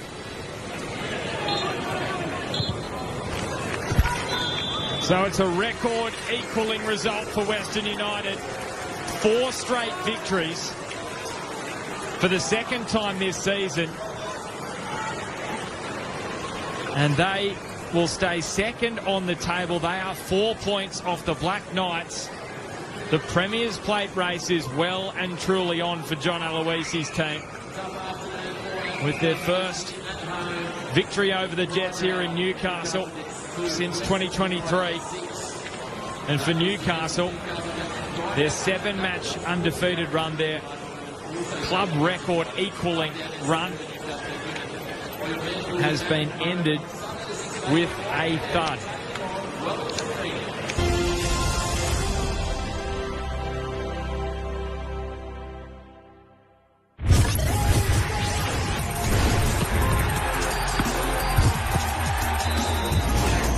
ضمن مباريات كأس مصر في أبو ظبي الإسلامي تتابعون الوصل مع الجزيرة 12:10 مساء على دبي الرياضية. أكثر من 7,000 رياضي ورياضية من مختلف أنحاء العالم يتنافسون في 11 رياضة متنوعة. انضموا إلينا خلال شهر رمضان في الموسم 12 لدورة ند الشبه الرمضانية من 1 إلى 20 من مارس على دبي الرياضية. أهلا بكم مشاهدينا الكرام في استاد الدوري. في استاد الدوري الشارقة في الدوري ليس هو الشارقة اللي يفترض أن يكون. يجتمع أفضل المحللين والخبراء في عالم المستديرة. لاعب بطريقة مختلفة لأول مرة يلعب فيها. يتناقشون، إذا يتعادلوا يطلعوا الاثنين من المنافسة. يحللون. الأرقام بالنسبة للفريق المنافس متقاربة مع أرقام فريق نادي الوصل، يلعب باثنين محاور 6. يقدمون آرائهم التي تسلط الضوء على منافسات دوري المحترفين والكرة الإماراتية. استاد الدوري على دبي الرياضية. مركز محمد بن راشد لطباعة المصحف الشريف، الأول في الطباعة بكل الخطوط والقراءات، الأحدث في استخدام التقنيات، والأفضل في معايير المراجعة والتدقيق، لطباعة ما يصل إلى 15 مليون نسخة سنوياً.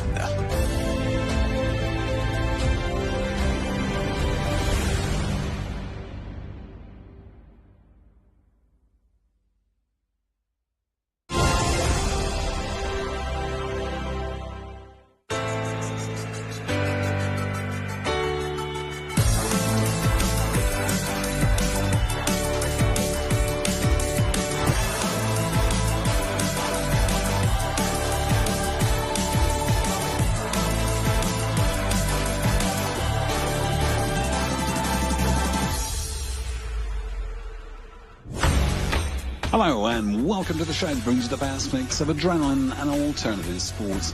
Coming up this week, we take you to Switzerland for highlights from the Engadine Ski Marathon, one of the biggest sports events in the country. We're back in Wales for our second report from the Downhill Skateboard Championship and the luge competition. But first, it's FIA European karting action from Italy.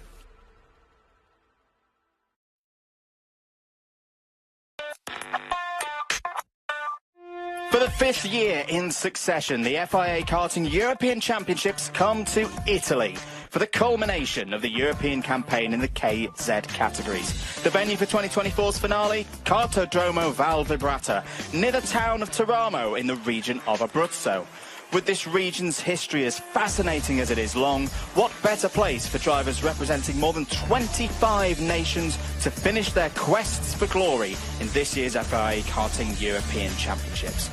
Across the paddock, 163 drivers have descended on Val Vibrata to battle it out on track to either continue positive form seen in the championship's first round in Spain or bounce back to finish the season strongly without the pressures of championship honours at stake.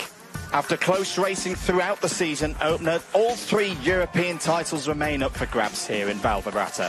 Coupled with the entry lists boasting many a former or current holder of an FIA karting title, the action promises to be as hot as the weather along the Adriatic coast. For this track, it's a welcome return for FIA karting to Val Vibrata, Round 2 for this year's KZ2 and KZ2 Masters Championships marks the first time a European Championship event has been held here since 2008. All the more reason for all competitors to give it 100% for the second and final round of these 2024 FIA Karting European Championships. The largest category amongst the three, the KZ2 title proves to be one of the toughest to win in the sport. With over 90 drivers looking to race through to each final, it was the 2023 runner-up Daniel Vasile who took the top spot in Spain. He didn't, however, head to Italy with the standings lead. Matteo Spurgill's consistency at Motorland Aragon meant the French driver headed into Val d'Abrata with a 6-point advantage. Maxim Orlov started on pole with a very slim chance in the championship, with Marcus Kayak for company on the front row. Spurgill, third on the grid, knew fifth or higher would give him the title. Starts are always key in KZ2, and for Marcus Kayak it was a bad one. Marek Skrivan took advantage to squeeze through past the Maranello kart and challenged Spurgill for second. Turn 2 would be an even tighter affair, with Spurgill into the back of Orlov. Orlov wide with Skrivan whilst everyone else tried to find a way through. Tim Lucati would not be so lucky, out of contention on lap 1, having started on the 16th row of the grid. Spurgill led, but quickly would find himself under investigation for the start, whilst closest adversary Vasile was on the move. For Alessio Pacini, fourth in the early stages were as good as it got. An unfortunate spin put an end to the hopes of the driver, who'd been fastest in qualifying practice earlier in the weekend. Lap 2 and CRG's Andrea Dali would become the first official retirements from the final. Spurgill continued to lead by lap 5, knowing field spread was likely to be his best friend whilst under investigation. Orlov had held second place ahead of Vasile. It was the three drivers with a chance of the title clear of the rest. Kasper Schurmans had started 8th and was soon setting about moving past Kayak for 4th. The tightest of moments for Kayak, the Estonian going round and eventually retirement from the race. A real shame for the Maranello driver, who'd hoped for much better after taking multiple heat wins earlier on in the weekend. Matteo Zanchi also had issues through turn 9 in the first half of the race, the final proving once again to be a battle to survive for those in the midfield. Meanwhile, back at the front, Orlov was over a second clear of Vasile and starting to give race and championship leader Spurgill problems. Those problems weren't as big as the ones for his teammate Anatoly Khavalkin. A high speed off into turn 4 before the halfway point of the final saw the number 151 out of the race. Most importantly though, Khavalkin was able to walk away. Lucati withdrew from proceedings next at the end of the 10th lap, unable to recover from the earlier spin. There were better times for his CPB Sport teammate Kasper Schurmans, who'd found a way past Vasile for third. This was a good piece of news for the race leader. With Vasile off the podium, the job at hand for Spurgill's title shot was now easing. Into the second half of the race, and Alessio Scabini became the next retirement on lap number 12. Before Miguel Costa's race ended 8 laps from the end. The round had seen an improvement for the Brazilian, who missed the final in Spain, but it was still not the results he'd wanted. The attrition in the final continued at pace. Germany's Maxi Schleimer was next to fall in a final that saw 9 drivers fail to take the checkered flag. The top 2 had built a healthy lead. Orlov struck on lap 20. Spurgill happy not to fight, knowing he had a good buffer to cover any eventualities from the investigation, which concluded in the end with no further action. Baparo agonisingly stopped on track with 2 laps to go. But it was Orlov who brought it home to take victory in Italy, with an impeccable unbeaten record through all 5 qualifying heats and the superheat. He also took the fastest lap in the final, meaning Orlov had scored every single championship point on offer from the round. For CPB Sport and Matteo Spurgill, it was job done. Second place ahead of Vasile meant he was the 2024 FIA Karting European Champion in KZ2. And joined on the podium by teammate Kasper Schurmans, it saw the completion of a magnificent job from the French team to turn around the deficit they'd had to Birol ART 12 months ago. After a difficult start to the season in Spain, Maxim Orlov finished the European Championship with a flourish and third in the standings. Could a push for the world title be next? The final result in KZ2. Orlov from the new KZ2 European champion Spurgel. Shermans makes it 2 CPB Sports Sodis on the podium, whilst Vasley has to settle for 4th and runner-up in the championship for a 2nd year in a row. Mugato races home in the top 5 ahead of Nonblon, Scrivan, Kutsov, Leopardi and Batuka. The attentions of many of KZ2's field will turn to Portimao in the World Championship in October, but not before the top 3 celebrate their success at Valdebrata. Matteo Spurgel has proven that consistency was the key through this KZ2 campaign. Never out of the top 3 at any points awarding stage. A deserving champion. The KZ category kicked off their campaign in the searing heat of the Spanish desert, with all eyes on former world champion Victor Gustafsson and 2023 frontrunner Senna van Walstein to see who would take first blood in 2024. With the Dutchman taking the first final, Van Walstein once again, like he did in 2023, headed to Italy leading the standings, this time by 10 points over Gustafsson. KZ is by nature predictably unpredictable though. Through the heats, Van Walstein was 8th, Gustafsson 5th. The gap now only 2 points. Lorenzo Travisanuto would be on home soil pole and back in championship contention. Joined by David Trevelov on the front row, Lorenzo Camplesi would go from 3rd. Off the start, it was a superb getaway for Trevelov. Travisanuto bogging down off the line, allowing Camplesi to get down the inside, whilst Adrian Renaudin's race would end before it had truly begun, not going past turn 1. A strong start for Gustafsson came undone at turn 2, the Swede running deep and losing a number of positions, whilst title rivals Van Walstein and Travisanuto both found themselves with work to do. 2022 European champion Paolo Ippolito's day would also end on lap 1. Having been so strong at this stage of the season in recent times, the round for the Kart Republic Works team had not been what they'd expected. Ippolito out, and reigning champion Albanese seemingly fighting for the minor placings. Like KZ2, the early stages saw several retirements. Renaudin, Leonardo Pelozzi and Riccardo Longhi would join Ippolito on the sidelines. With the race into its rhythm, the title picture began to emerge. Travisanuto, running 3rd, was now the standings leader by the slimmest of margins. Every move would count, and hearts were in mouths when Pedro Hiltbrand attacked into turn 1. Van Walstein and Gustafsson went wheel to wheel once more, with a daring move from the Dutchman round the outside of turn 2 that he made work for 5th place. A crucial swing in the points, but still a long way to go. For Gustafsson, it was time to rebuild. With more than 20 laps to go, he was now down in 7th place. Trevelov was putting on a show, 1.4 clear of Camplesi. He was in full control, not having to worry about championship permutations. An incident between Stan Pex and Giuseppe Palomba would see both of them out of contention on lap 7. A disappointing end for 2 drivers who'd scored well in Spain. They would fall down the championship standings. It was a tough final for past FIA karting champions. 2020 world champion Jeremy Iglesias would bow out before the halfway point, ending this year's hopes of that elusive European title, as would Stan Pex after his earlier issue.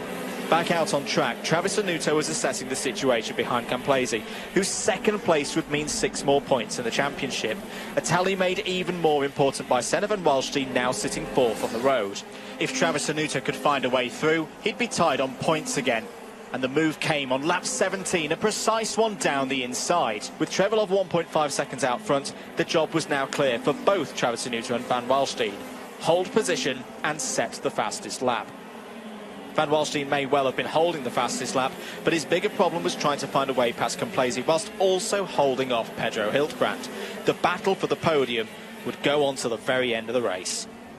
The 3-way fight offered Travisanuto, though, the perfect opportunity to get his head down and drive flat out. 48.648 would see the Italian take the fastest lap bonus point away from his title rival. He now held that all-important 1-point lead. Travisanuto could not afford to ease off, however, knowing that Van Walstein would at least go for the fastest lap again or try to get past Camplesi for 3rd.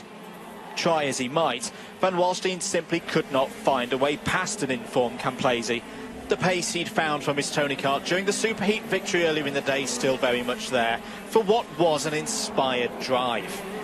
The laps ticked on by with no one able to match the race pace of David Trevelov, the German taking a superb victory all built from his lightning race start. And with Van Waalstein unable to wrestle either third from Camplesi or retrieve the fastest lap point, Lorenzo Travisanuto became the 2024 FIA Karting European Champion in KZ by 1 single point. A scarcely believable finish to the championship. For Travisanuto, it was a 4th FIA Karting Championship, his first European title since 2019, and his first in the KZ category. The full results for the final in KZ. Trevelov brings home the win for Maranello by 1 second, ahead of the new KZ European champion Lorenzo Travisanuto and Lorenzo Camplesi. Senna Van Waalstein finished 4th to take another step closer to the European title, up from 3rd to 2nd this year. A cheerful podium to finish with in Italy. For Camplesi and Trevelov, impressive turnarounds after testing times in Spain. But for Lorenzo Travisanuto, it's a historic championship, continuing the line of Italian winners of the European KZ title, now 4 in a row, and a first title for Parolin at this level, capping off an impressive campaign. Join us after the break. We'll return to Wales for our second report from the Downhill Skateboard Championship and the luge competition. And later, we're in Switzerland for highlights from the Engadine Ski Marathon, one of the biggest sports events in the country. See you in a couple of minutes.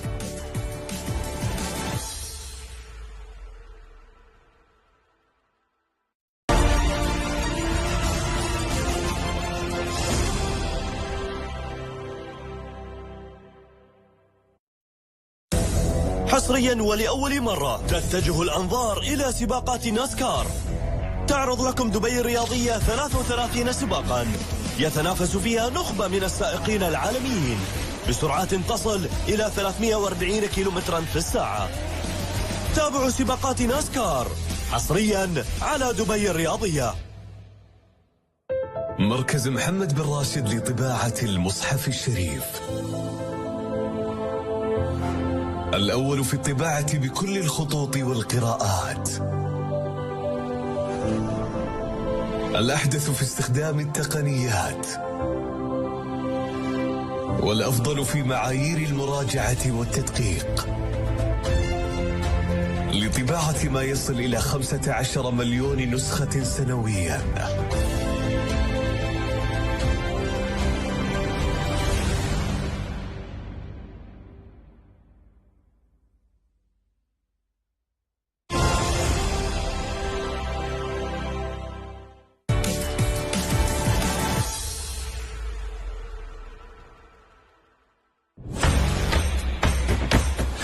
Welcome back to the show. As now we return to Wales for our second report from the Downhill Skateboard Championship and the luge competition.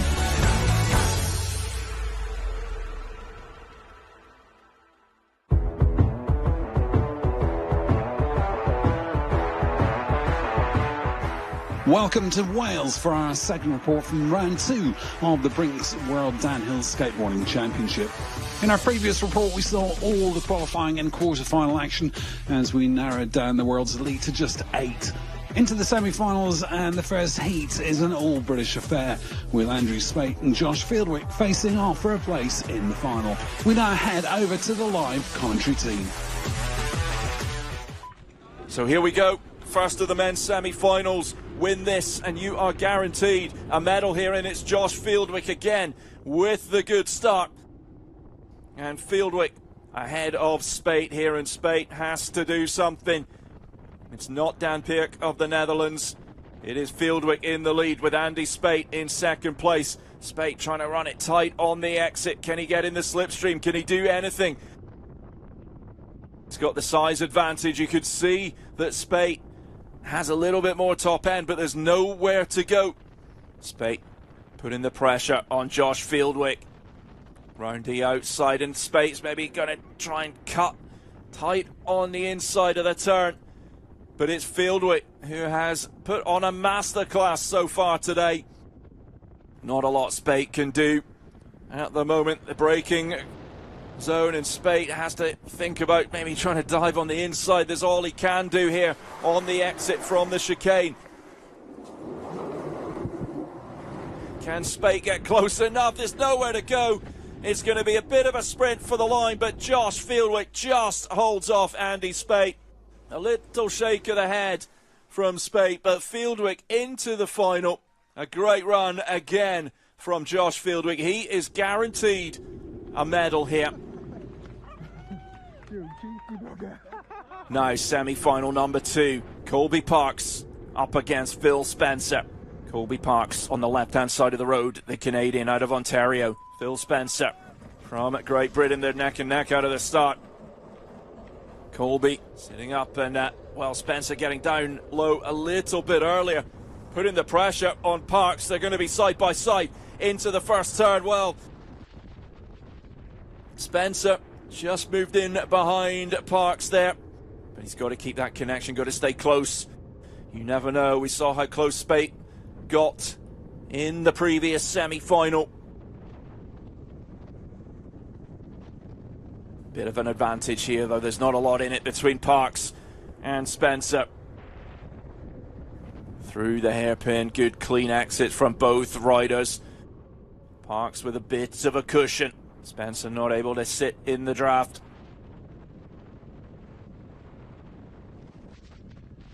And the gap increases. Colby Parks looking to make his second final in a row in the Brinks World Downhill Skateboarding Championship. Avoids the speed wobble that he had in qualification.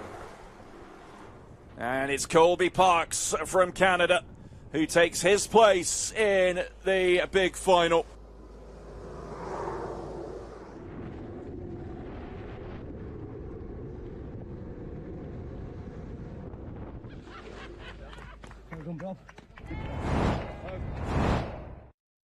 At the consolation final, Andrew Spate will battle Phil Spencer for a podium spot. Here we go.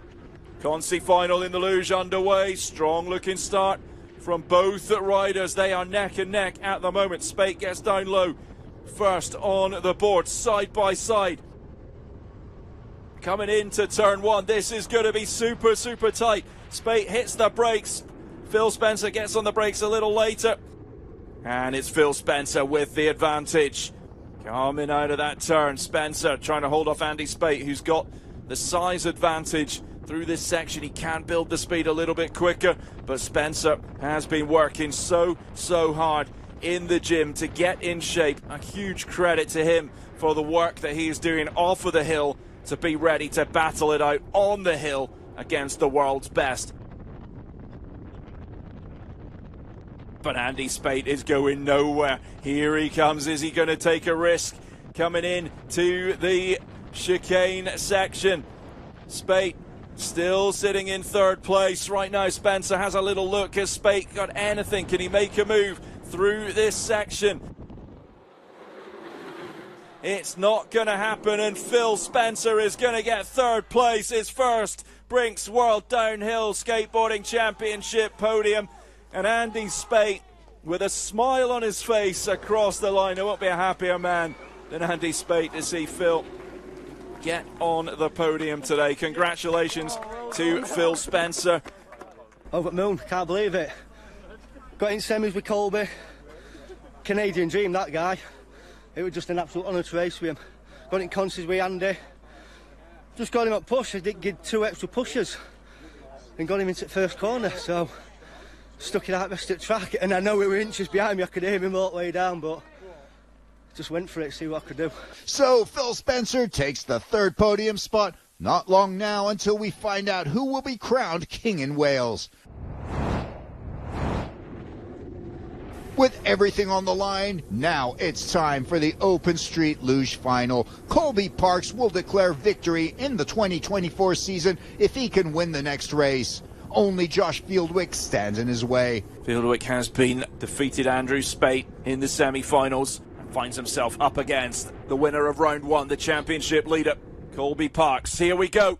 Men's luge final. Colby Parks with a good start, but Fieldwick's starts have been super strong all day, and they're approaching the first turn. Can Fieldwick get the line into the turn? And it's Colby Parks who just holds that line and has the advantage. Fieldwick's running low. Fieldwick's in the bales.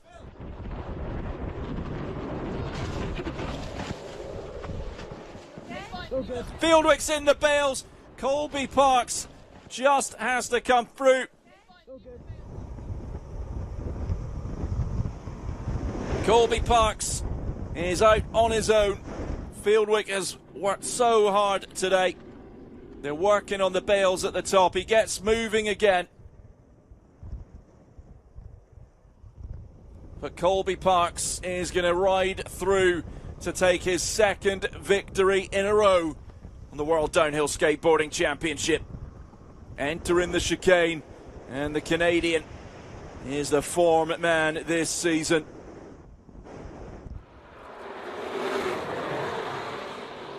One more turn to go. Colby Parks comes through, takes the victory in round number 2 in Wales. He celebrates a great day's work from Colby Parks.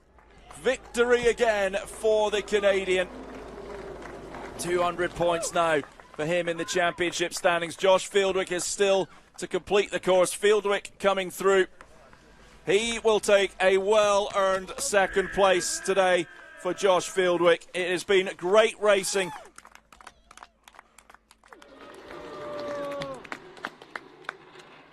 And Colby Parks does it. The Canadian wins in Wales and is the Brinks World Downhill Skateboarding Championship Street Luge Champion of 2024. What'd you reckon? Stoked, man. I didn't expect to be here. I couldn't have lost to anyone better than Colby. So, yeah, good racing. Unfortunately, had that crash on the first corner, but yeah, that's racing, and we go again. Yeah.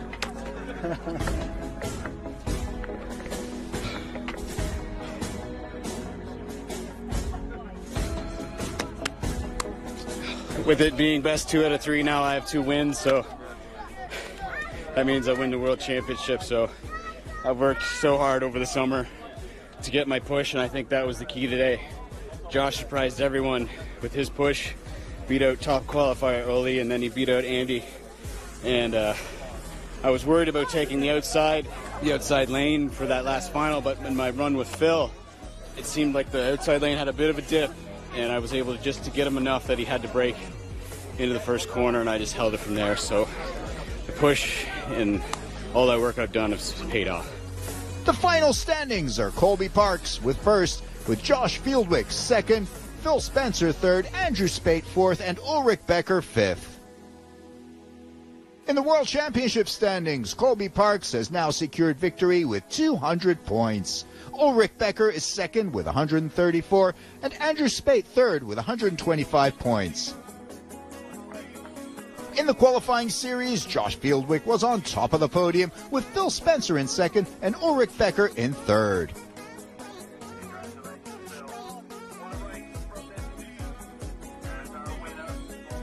That brings an end to our coverage from Wales. See you in Rowan Mountain, Tennessee for the final leg of the 2024 season of the Brinks World Downhill Skateboarding Championship.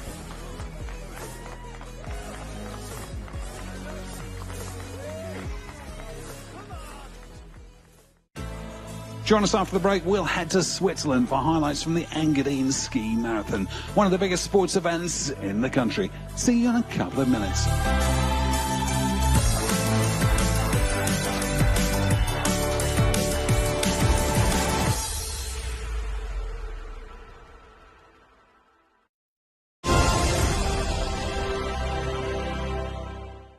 أنتم القاعدة الحقيقية لفخر الوطن، أنتم الجماهير. 20 عاما مروا على انطلاق برنامج الجماهير. هدف! يا أخي مش راضين من الموسم اللي طاف. عشنا فيهم أحلى اللحظات وأقواها. قنياس هالموسم بينافس على البطولة. هذا العيب، هذا العيب. صدارة تامة لنا. من أفضل صيحة نصر إلى أقوى صيحة غضب، حتى أجمل فرحة.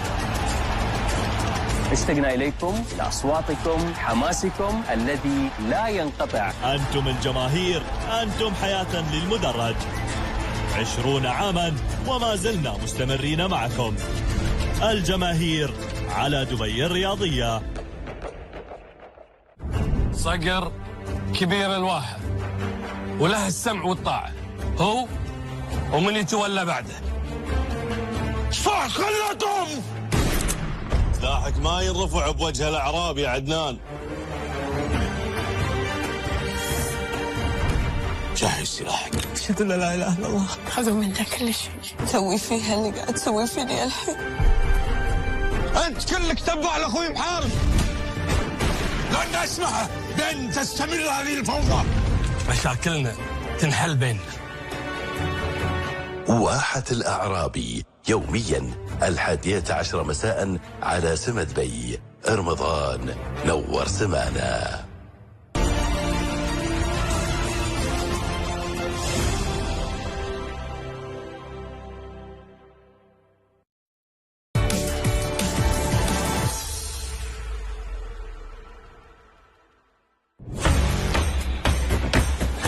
Welcome back to the show. As now we take you to Switzerland for highlights from the Engadine Ski Marathon, one of the biggest sports events in the country.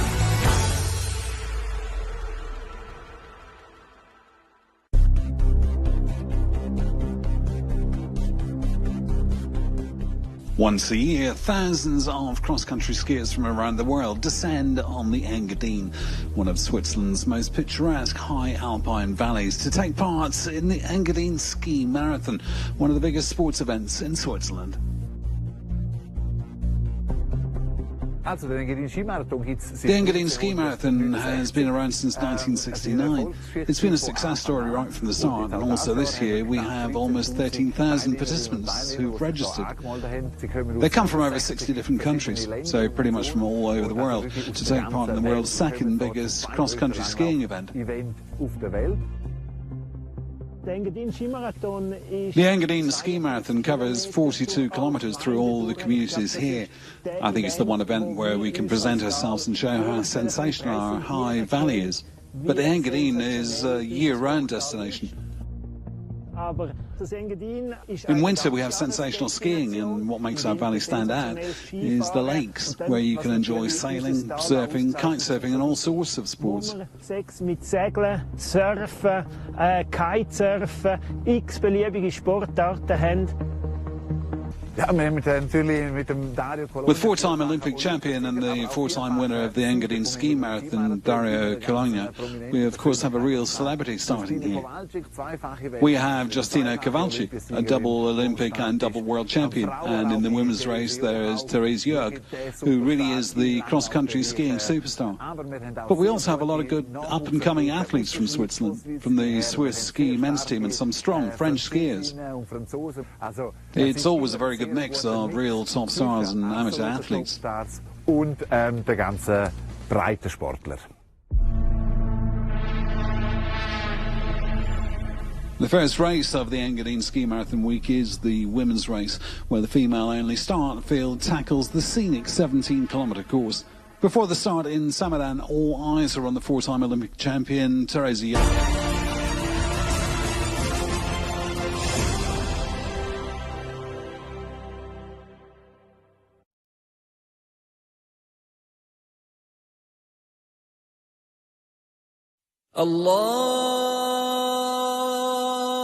الله أكبر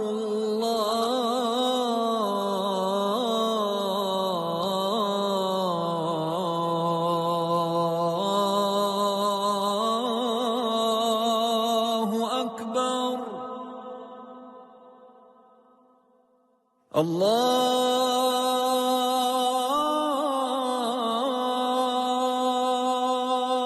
أكبر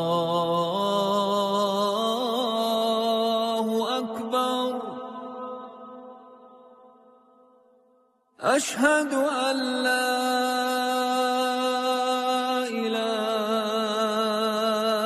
إلا الله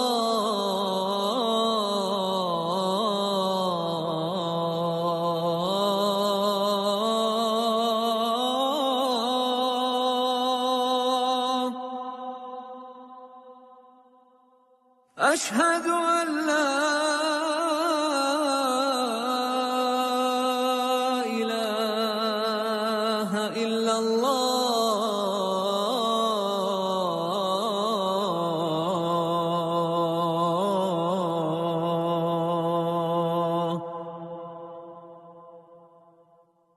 أشهد أن محمدًا رسول الله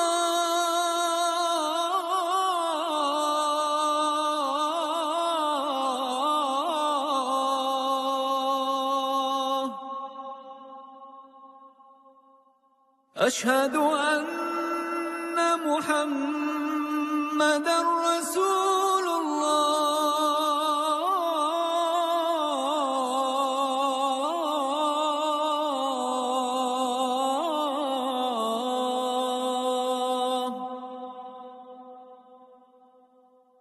حي على الصلاة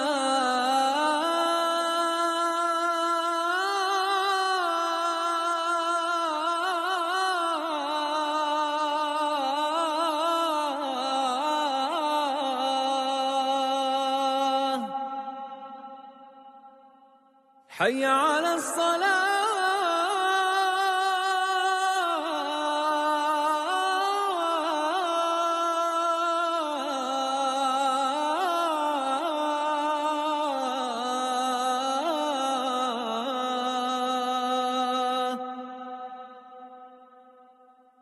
حي على الفلاح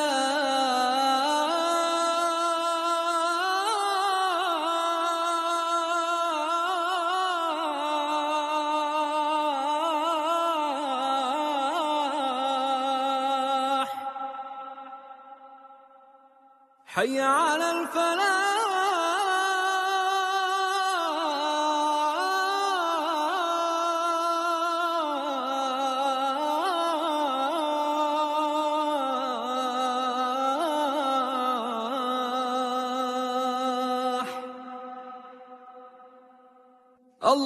الله أكبر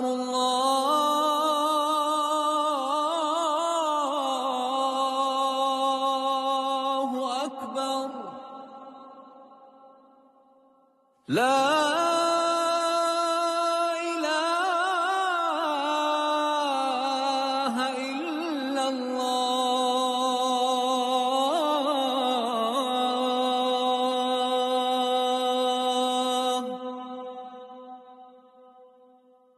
اللهم رب هذه الدعوة التامة والصلاة القائمة آت سيدنا محمدا الوسيلة والفضيلة وابعثه اللهم المقام المحمود الذي وعدته إنك لا تخلف الميعاد.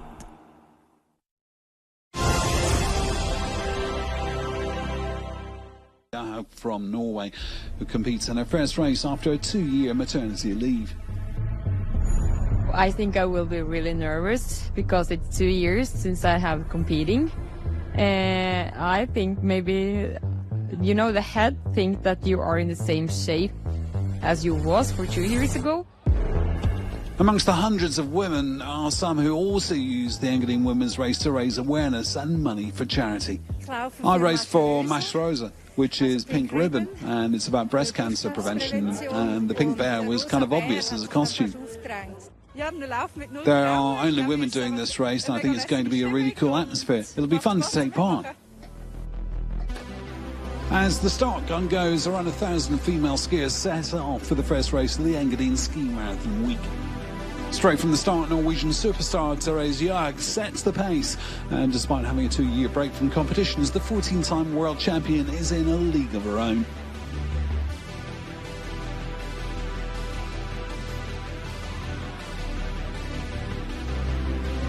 In the chasing pack, Justyna Kowalczyk from Poland and Switzerland's biathlon Olympic silver medalist Selina Gasparin showed their cross-country credentials, and they give it their all to keep the distance to Johaug as small as possible.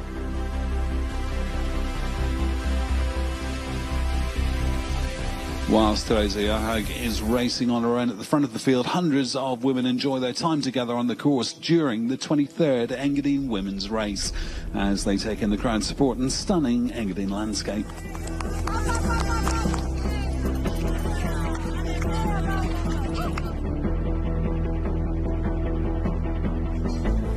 It's a joyful occasion, and for most of these cross-country enthusiasts, the fun is more important than race times and podium positions.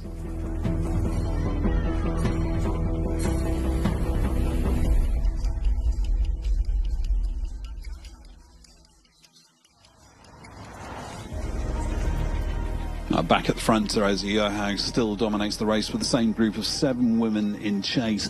Among them, Switzerland's biathlon star and Engadin native Selina Gasperin.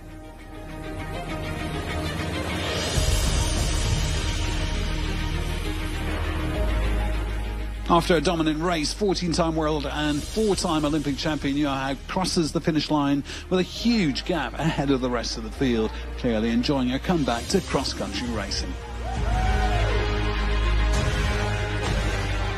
It was really fun to have the racing beep on again and have the feeling when you push yourself in the trucks and people are cheering for me out there, so it was a fantastic feeling again.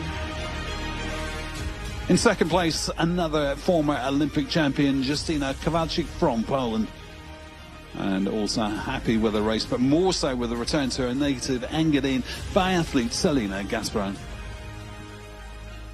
Yes, of course, this is my home. I know everything here. I've trained here a lot. I wouldn't just have run any old race.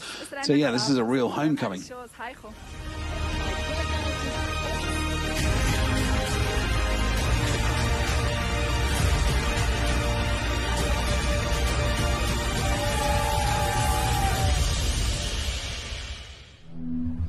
Due to heavy snowfall followed by warm temperatures, both the Silsa and Silvaplana lakes can't be prepared in time for the Engadin race.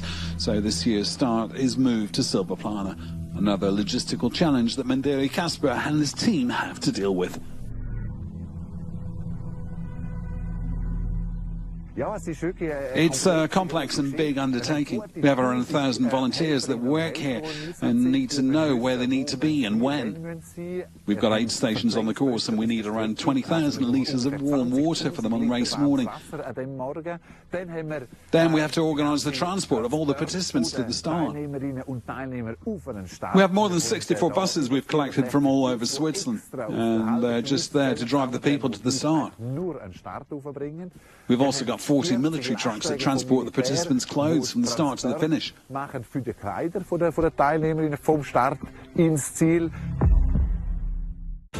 And we'll be back in Switzerland for more ski action after this very short break. See you in just a few minutes.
حكومة دبي قصة قيادة بدأت برؤية وطموح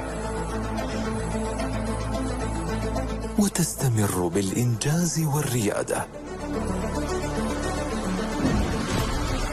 هوية تعبر عن أصالتنا، ثقافتنا ورؤانا الواعدة. تواكب مسيرة عطائنا، إصرارنا وشموخنا. تحكي عن عمق تاريخنا وانفتاح مدينتنا، وتحتضن في تفاصيلها تعلقنا بأرضنا، تسامحنا وقيمنا الراسخة. هوية حكومة دبي قصة فخر لا حدود لإنجازاتها.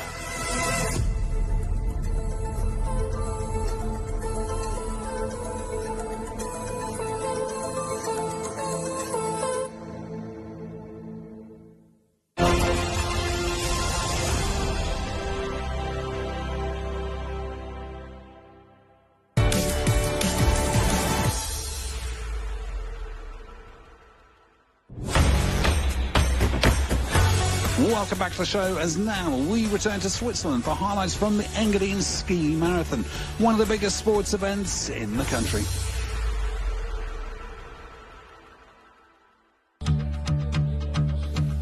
The second race highlight of the weekend is the 6th Engadine Night Race, where skiers from around the world can experience a unique and magical adventure on the moonlit cross-country trails in and around Sils and Pontresina. You get to meet people from many different countries. Yeah, that's one of the really special things about it, and just the excitement around it. We agreed that he stays with me, and I'm glad about that. It's going to be so surreal, like going through the night with a head torch all the way through. It's going to be like an adventure for me.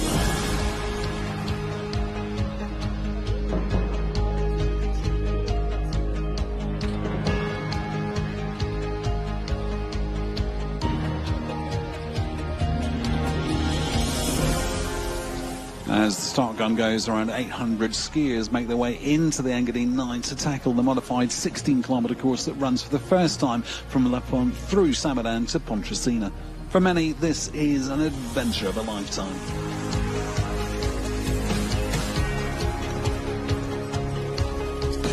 With their head torches, the cross-country skiers create a magical atmosphere, and supporters and fans cheer them on along the way.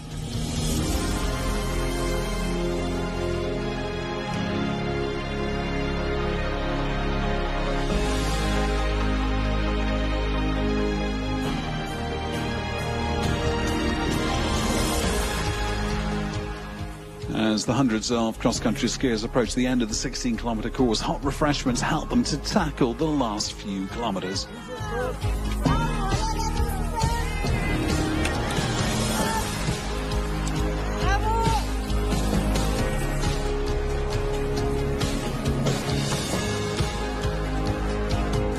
Reaching the finish area in first place is 19-year-old Pontresina local Ryan Alder, who's overjoyed with the victory on his home turf. It's really cool. I'm just so happy. The finish line is just around the corner from my house, so it's really exciting. I actually thought that something might be possible today, and I stayed in the group for a long time. But to win is obviously really cool. The women's category is won by an equally delighted Justyna Kowalczyk from Poland. I'm so happy that I win this race. My ski was working perfect, and I was feel good working with the men. I'm happy. I think that I will be sleep good today.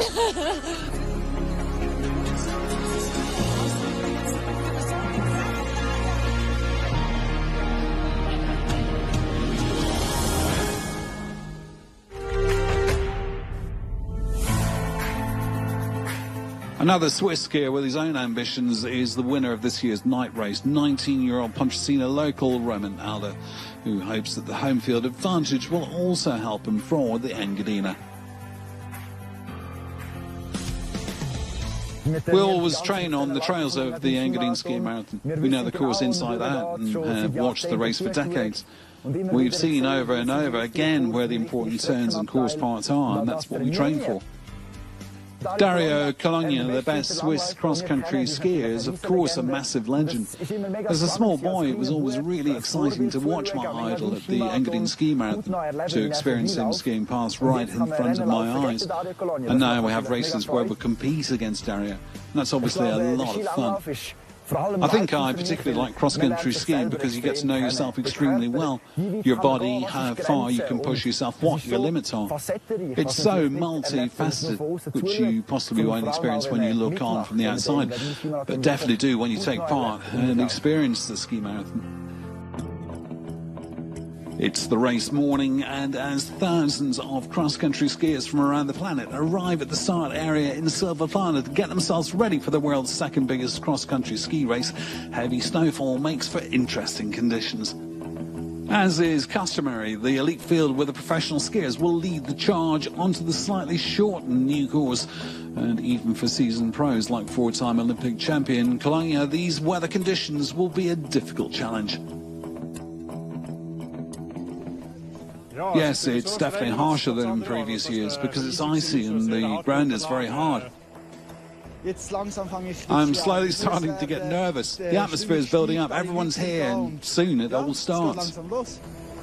It's race time, and the women's pro field starts the 54th Engadine Ski Marathon from the new start location in Silverplana. Shortly after, it's the turn of the professional men, and straight from the start, the elite skiers like Dario Cologna and Roman Alder among them set a blistering pace.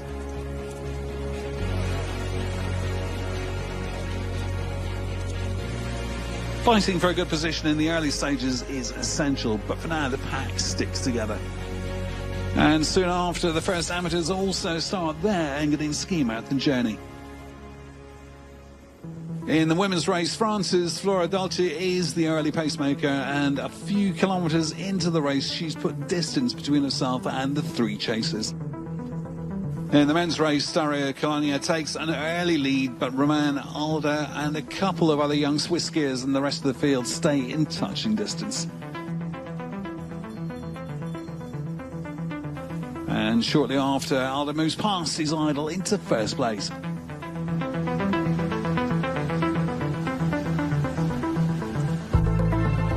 While the professional skiers are already a few kilometres into the changed course, more and more amateurs keep arriving in the busy start area in Silverplana. Among them, Michael Ackerman, who's in awe of the big crowds. There are so many people, but it's so well organised and the people are really friendly. It's great. Poppy Cross is also getting ready for her first Engadine, and wave after wave of new groups embark on their personal Engadine ski marathon journeys. It's an impressive sight. Thousands of cross-country enthusiasts slowly making their way onto the modified 40-kilometre course in these treacherous conditions.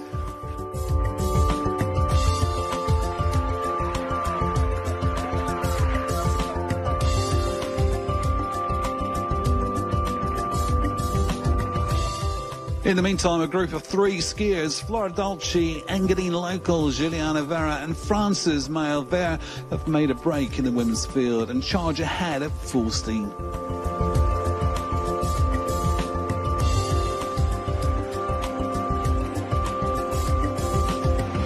The men's race is still wide open, and for now, young Swiss skier Fabrizio Albacini manages to maintain his blistering speed, leading ahead of his teammate Nicola Vega and a group of four other skiers, among them their compatriot Dario Cologna and three Norwegians. Around the 15-kilometre mark, the six leading men catch up with the chasing group of the women's pro race and move past them with ease.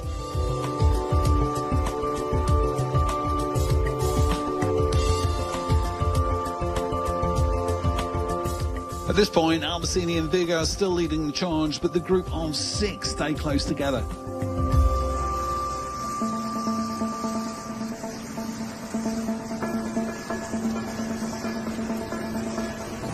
Further back in the field, around Saint-Moritz, the pace isn't quite as frantic, and hundreds of amateurs give it their best on their personal Engadine ski marathon adventure.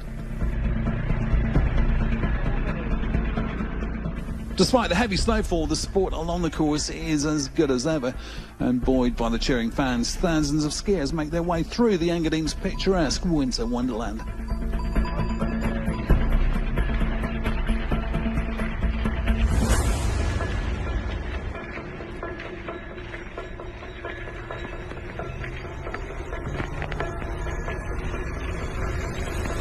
Around 22 kilometres into the race after coming off the golf course round near Samadan, the leading 6 men catch up with the top 3 women and spearhead the race from now on in. With Norway's Thomas Bucher Johannesson, there's now a new leader at the front of the field, but the lead group with the 3 Norwegian and 3 Swiss skiers stick close together. Flora Dolci, Juliana Vera and Maëlle Ver still hold on to their lead in the women's race. And even in these challenging conditions, the trio has found a good rhythm.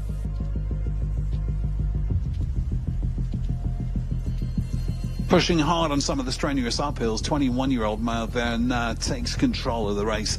The French skier moving ahead, and together with Switzerland's Juliana Vera, they now leave the earlier leader Flora Dolci behind. As 24-year-old Dolci struggles to keep up, the French-Swiss duo of Ver and Vero are now very much in control of the race. Back in the Stade Saval, skiers from around the world keep up the spirit despite the tough weather conditions. Cheered on by the crowds, the camaraderie among them couldn't be better.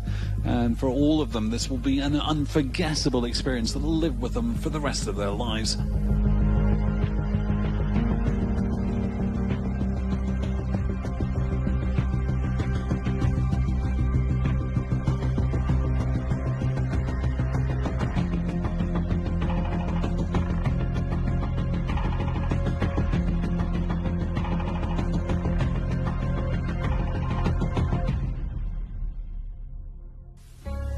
Up at the front, the lead's changed again, and Norway's Matchday is now leading the group of 6, followed by his countrymen Philip Andersen and Thomas Johannesson Bucher.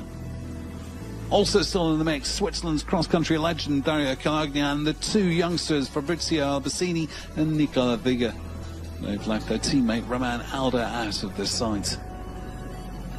But then it's Matchday who picks up the pace and moves away from the 5 skiers behind him, possibly landing a decisive blow only a few kilometres before the line. Haga keeps up his strong stride, entering the finish area. His compatriot Thomas Johannesson Bucher trying everything to close the gap. But it's not enough, and 29-year-old Matchday wins his first ever Engadin ski marathon ahead of Thomas Johannesson Bucher in 2nd place. Philip Andersen completes the Norwegian podium, snatching away 3rd place from Dario Calogna in the final few metres. I felt like it went from 100 to 6 people in just a moment, so that was kind of good for us. And Engadin Marathon is a special race, so it's really fun to have that victory. After a challenging race, Roman Alder also reaches the finish line 9 minutes after the winner in 26th place. In the women's race, France's Maëlle Ver has managed to put a bit of distance between herself and Juliana Vera and Italy's Federica Sanfilippo. The 21-year-old is fighting hard to keep her control, and after a long and tiring race, she manages to maintain her lead all the way to the finish area, where she celebrates her first ever Engadin ski marathon victory.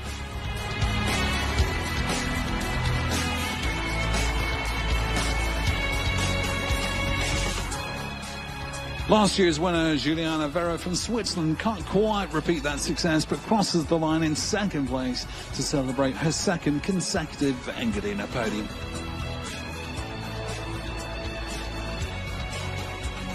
Federica Sanfilippo takes 3rd, but the star of the day is Maëlle Ver.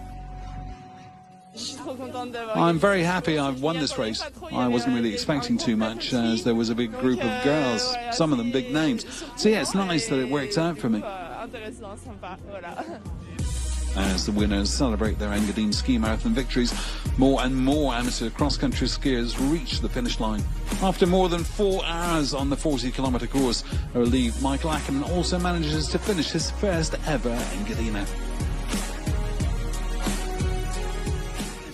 Well, I have to say, it was hard. The wind, the snow, all of it. But I'm really proud. Right, the afternoon skier after skier crosses the line, and each single one of them celebrates their own personal victory of completing the 54th Engadine Ski Marathon.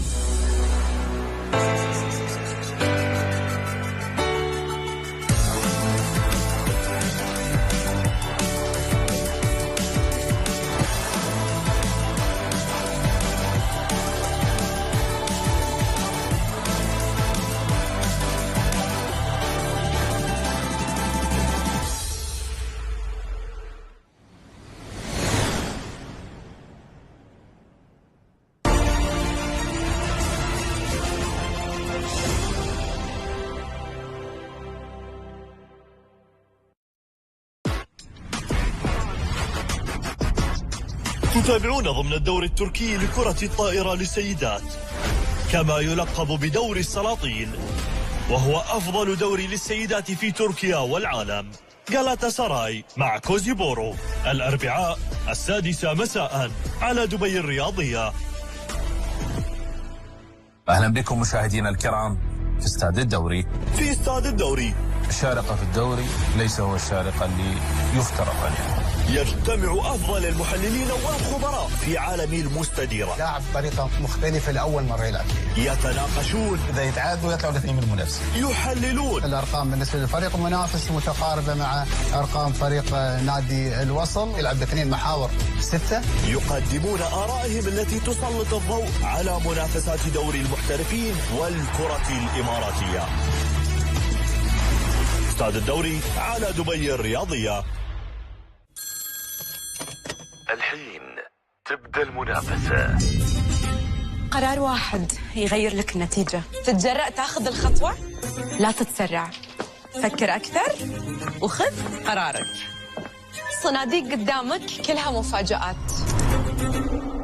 الحظ بيساعدك، الذكاء والجرأة هم سلاحك، المفتاح بإيدك والخيار لك. بتختار صح؟ اللعبة فيها فرص وايد، لكن الفوز بالجائزة الكبرى هو الهدف.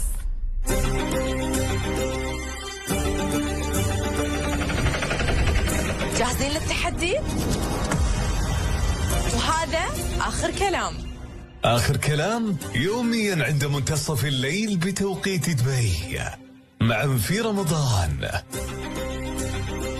للاشتراك في برنامج آخر كلام ارسل كلمة دبي على الأرقام التالية، أو اتصل على الأرقام التالية.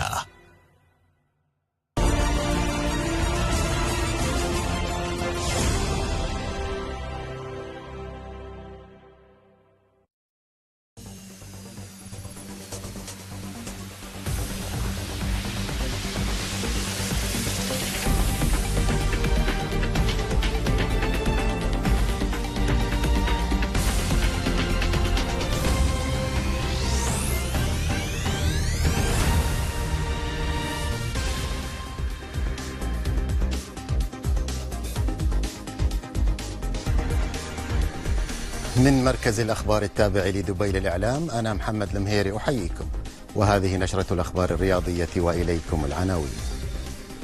سعيد صفر يفوز بلقب سباق الدراجات الهوائية ضمن دورة ندي الشبا الرياضية. بعد خروج حامل اللقب اكتمال عقد المتأهلين إلى ربع نهائي كأس منصور بن زايد لكرة القدم.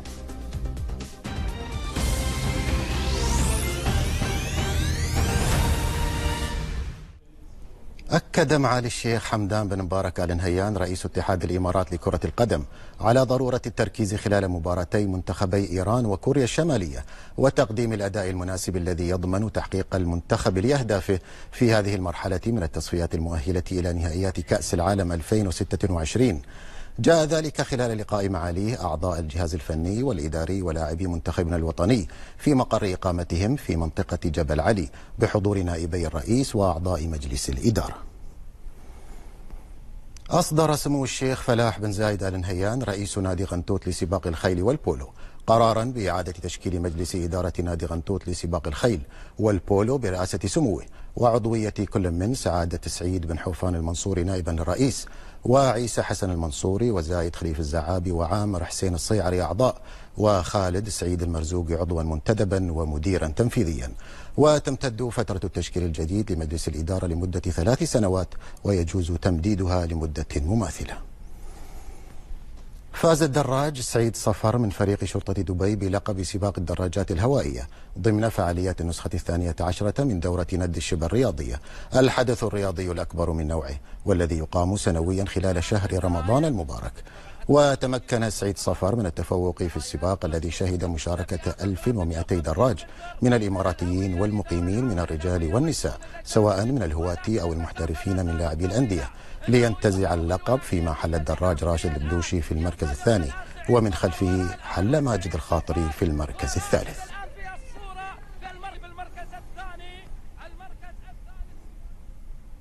تأهل فريق الهلال إلى الدور نصف النهائي من بطولة الكرة الطائرة التي تقام على الصالة الرئيسية بمجمع ند الشبه الرياضي. وتمكن فريق الهلال من التأهل بعد فوزه على فريق التداوي 2 ب3 أشواط مقابل شوط واحد، وذلك بواقع 25 مقابل 21 و25 مقابل 17 و30 مقابل 28 و25 مقابل 13، محققا فوزه الثاني في البطولة من مواجهتين وليقترب خطوة من تحقيق لقب البطولة التي يشارك فيها لاعبو أعرق الأندية الأوروبية.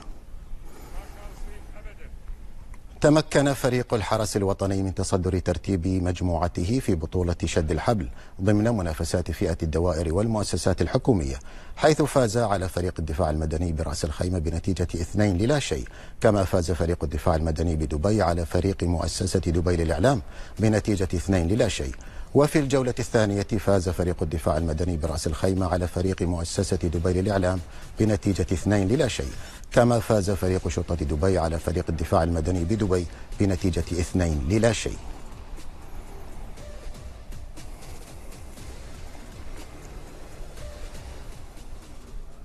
بمشاركة أكثر من 2000 متسابق ومتسابقة اختتم على مضمار أكاديمية شرطة دبي سباق الجري لمسافة 5 كيلومترات لفئتي الرجال والسيدات، والذي يعد من الفعاليات المهمة ضمن الألعاب الرمضانية التي ينظمها مركز التميز الرياضي في شرطة دبي، بالإضافة إلى 23 لعبة رياضية مختلفة تقام في مختلف مناطق دبي. وشهد سباق الجري مشاركة كبيرة من كافة أفراد المجتمع ومن مختلف الجنسيات والأعمار، تنافسوا في أجواء حماسية مميزة.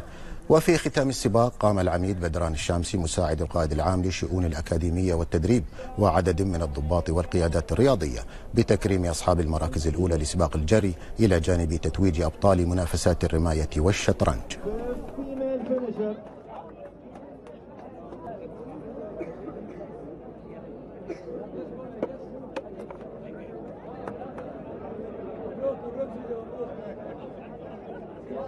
اليوم القيادة العامة لشرطة دبي ممثلة في أكاديمية شرطة دبي احتضنت أكثر من 2000 متسابق في سباق الجري لمسافة 5 كيلومتر. الحمد لله اليوم المشاركين كانوا مستعدين، والأكاديمية كانت مستعدة لاستقبال هذا العدد، وهذا طبعا يعني إنجاز يضاف إلى القيادة العامة لشرطة دبي التي تخلق المساحات للمشاركات المجتمعية والرياضية. يعني هذا واحد من الالتزامات الرئيسية على القيادة العامة لشرطة دبي في المشاركات المجتمعية والرياضة، وتوجيهات السامية لحكومتنا وقيادتنا الرشيدة في خلق مدينة دبي وجميع مدن الإمارات كمدن رياضية تمارس الرياضة بشكل مستمر. نحن أساسا من البداية شهر رمضان غير أنه شهر البركة والصحة، بما أنه شهر الصحة وشهر الرياضة، فأكيد أنا بدعو الناس دائما أنهم يشاركوا بأي فعاليات رياضية خصوصا ما بعد الإفطار، لحتى يكسروا أي عادات سيئة كانوا يقوموا فيها بأي رمضان سابق. النشرة متواصلة وفيها بعد الفاصل. برشلونة بصفوف كاملة يستعد لزيارة أتلتيكو مدريد في الدوري الإسباني.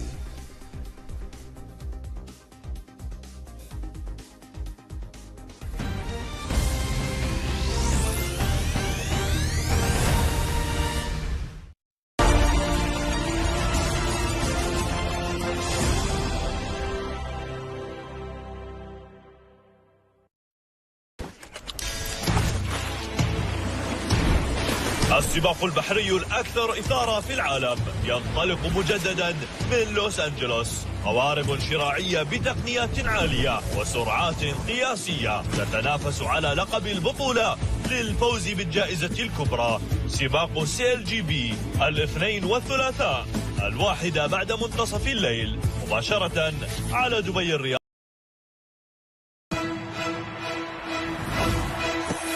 جولة أسبوعية بالأرقام على مباريات دوري آدنوك للمحترفين. قراءة فنية لأداء الفرق للتعرف على أسباب الفوز والخسارة، نقاط القوة والضعف، ومن كان الأفضل والأسوأ خلال الأسبوع بالأرقام. سكاوتينج على دبي الرياضية.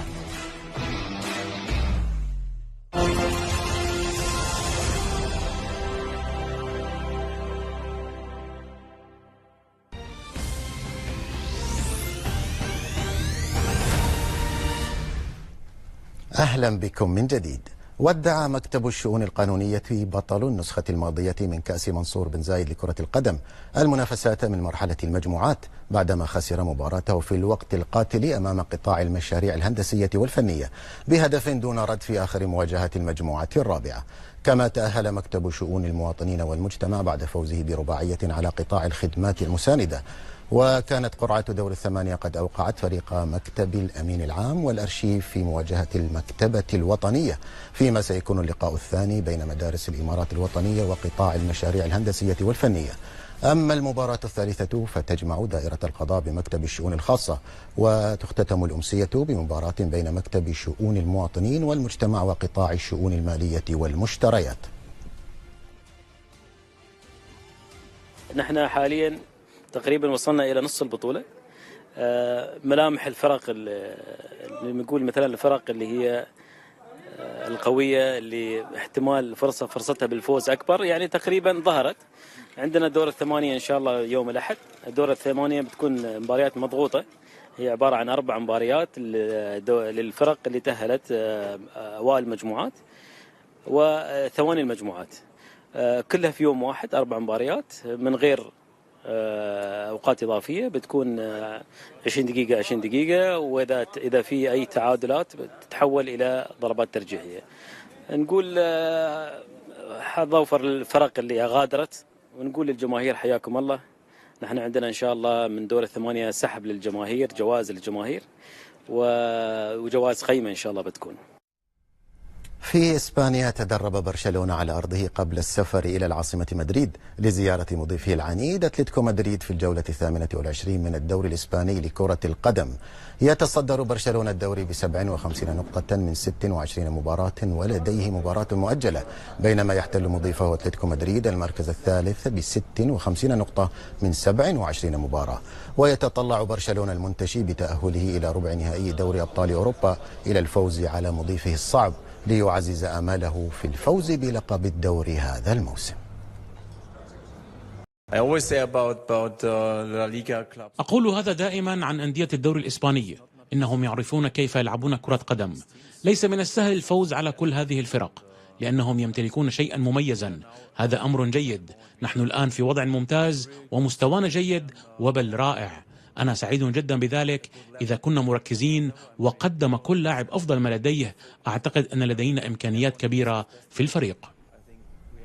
سجل سائق فريق ماكلارين البريطاني لاندو نوريس أسرع وقت في الجولة التأهيلية لسباق جائزة أستراليا الكبرى للفورمولا 1 والتي جرت على حلبة ألبرت بارك بمدينة ملبورن. وحل زميل نوريس في الفريق ابن مدينة ملبورن أوسكار بياستري في المركز الثاني، فيما حل سائق سيارة ريد بول المدافع عن لقب العالم ماكس فيرستابن ثالثا. في المقابل سينطلق بطل العالم السابق البريطاني لويس هاملتون من المركز الثامن في سباقه الأول ضمن فريق فيراري. تمكن مارك ماركيز من إحراز مركز الانطلاق الأول في سباق جائزة الأرجنتين الكبرى، محققا فوزه الثاني على التوالي في هذا المركز منذ عام 2019 ليسجل رقما قياسيا جديدا على حلبة الأرجنتين.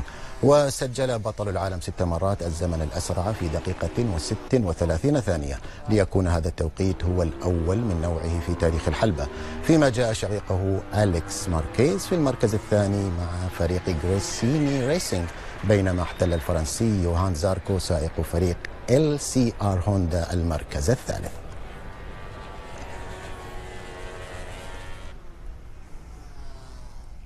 فاز الدراج الأسترالي مايكل ستورر بالمرحلة السابعة من سباق باريس نيس للدراجات الهوائية، والتي تم تقليص مسافتها بسبب سوء الأحوال الجوية، وحقق الأسترالي فوزه الأول منذ 2023 وتقدم من المركز الثالث عشر إلى الرابع في الترتيب العام، كما حافظ جورجنسون على القميص الأصفر حيث تقلص تقدمه بشكل طفيف إلى 37 ثانية عن الألماني فلوريان لوبوفيتس، وأنهى ثيمين أرنسمان السباق مع ماتيو جورجنسون ليظل في المركز الثالث بالترتيب العام. أنهت المصنفة الأولى عالميا أرينا سابالينكا سلسلة انتصارات المصنفة الخامسة ماديسون كيز، والتي استمرت 16 مباراة بفوزها على الأمريكية في نصف نهائي بطولة إنديان ويلز للتنس. وفي إعادة لنهائي بطولة أستراليا المفتوحة الذي أقيم في يناير، حسمت سابالينكا المباراة التي استغرقت 52 دقيقة بنتيجة 6-0 و6-1 لتلحق بكيز أول خسارة لها منذ بطولة أوكلاند. البيلاروسية تأهلت بذلك إلى نهائي إنديان ويلز للمرة الثانية وستواجه ميرا أندريفا.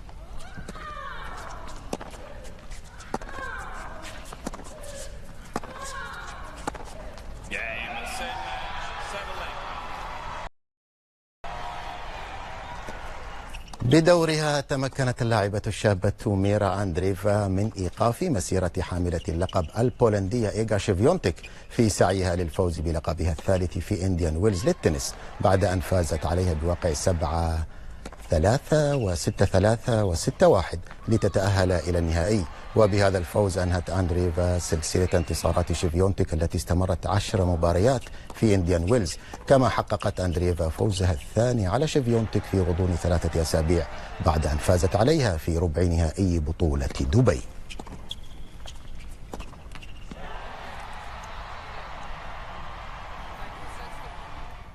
حقق فريق فينيكس سانز الانتصار ب 122 نقطة مقابل 106 نقاط على ضيفه ساكرامنتو كينجز في لقائهما في دور الرابطة الوطنية لكرة السلة.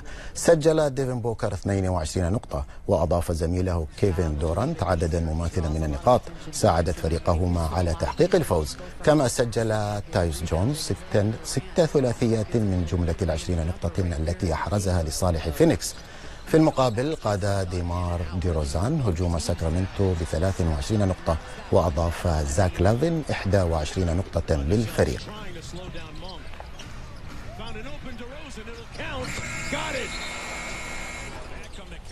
بدوره حقق كليفلاند كافاليرز فوزه السادس عشر على التوالي في رقم قياسي للفريق بتغلبه على منفس غريزليز بنتيجة 133 نقطة مقابل 124. وسجل إيفان موبلي 22 نقطة، وأضاف داريوس غارلاند 20 نقطة ليتجاوز كافاليرز رقم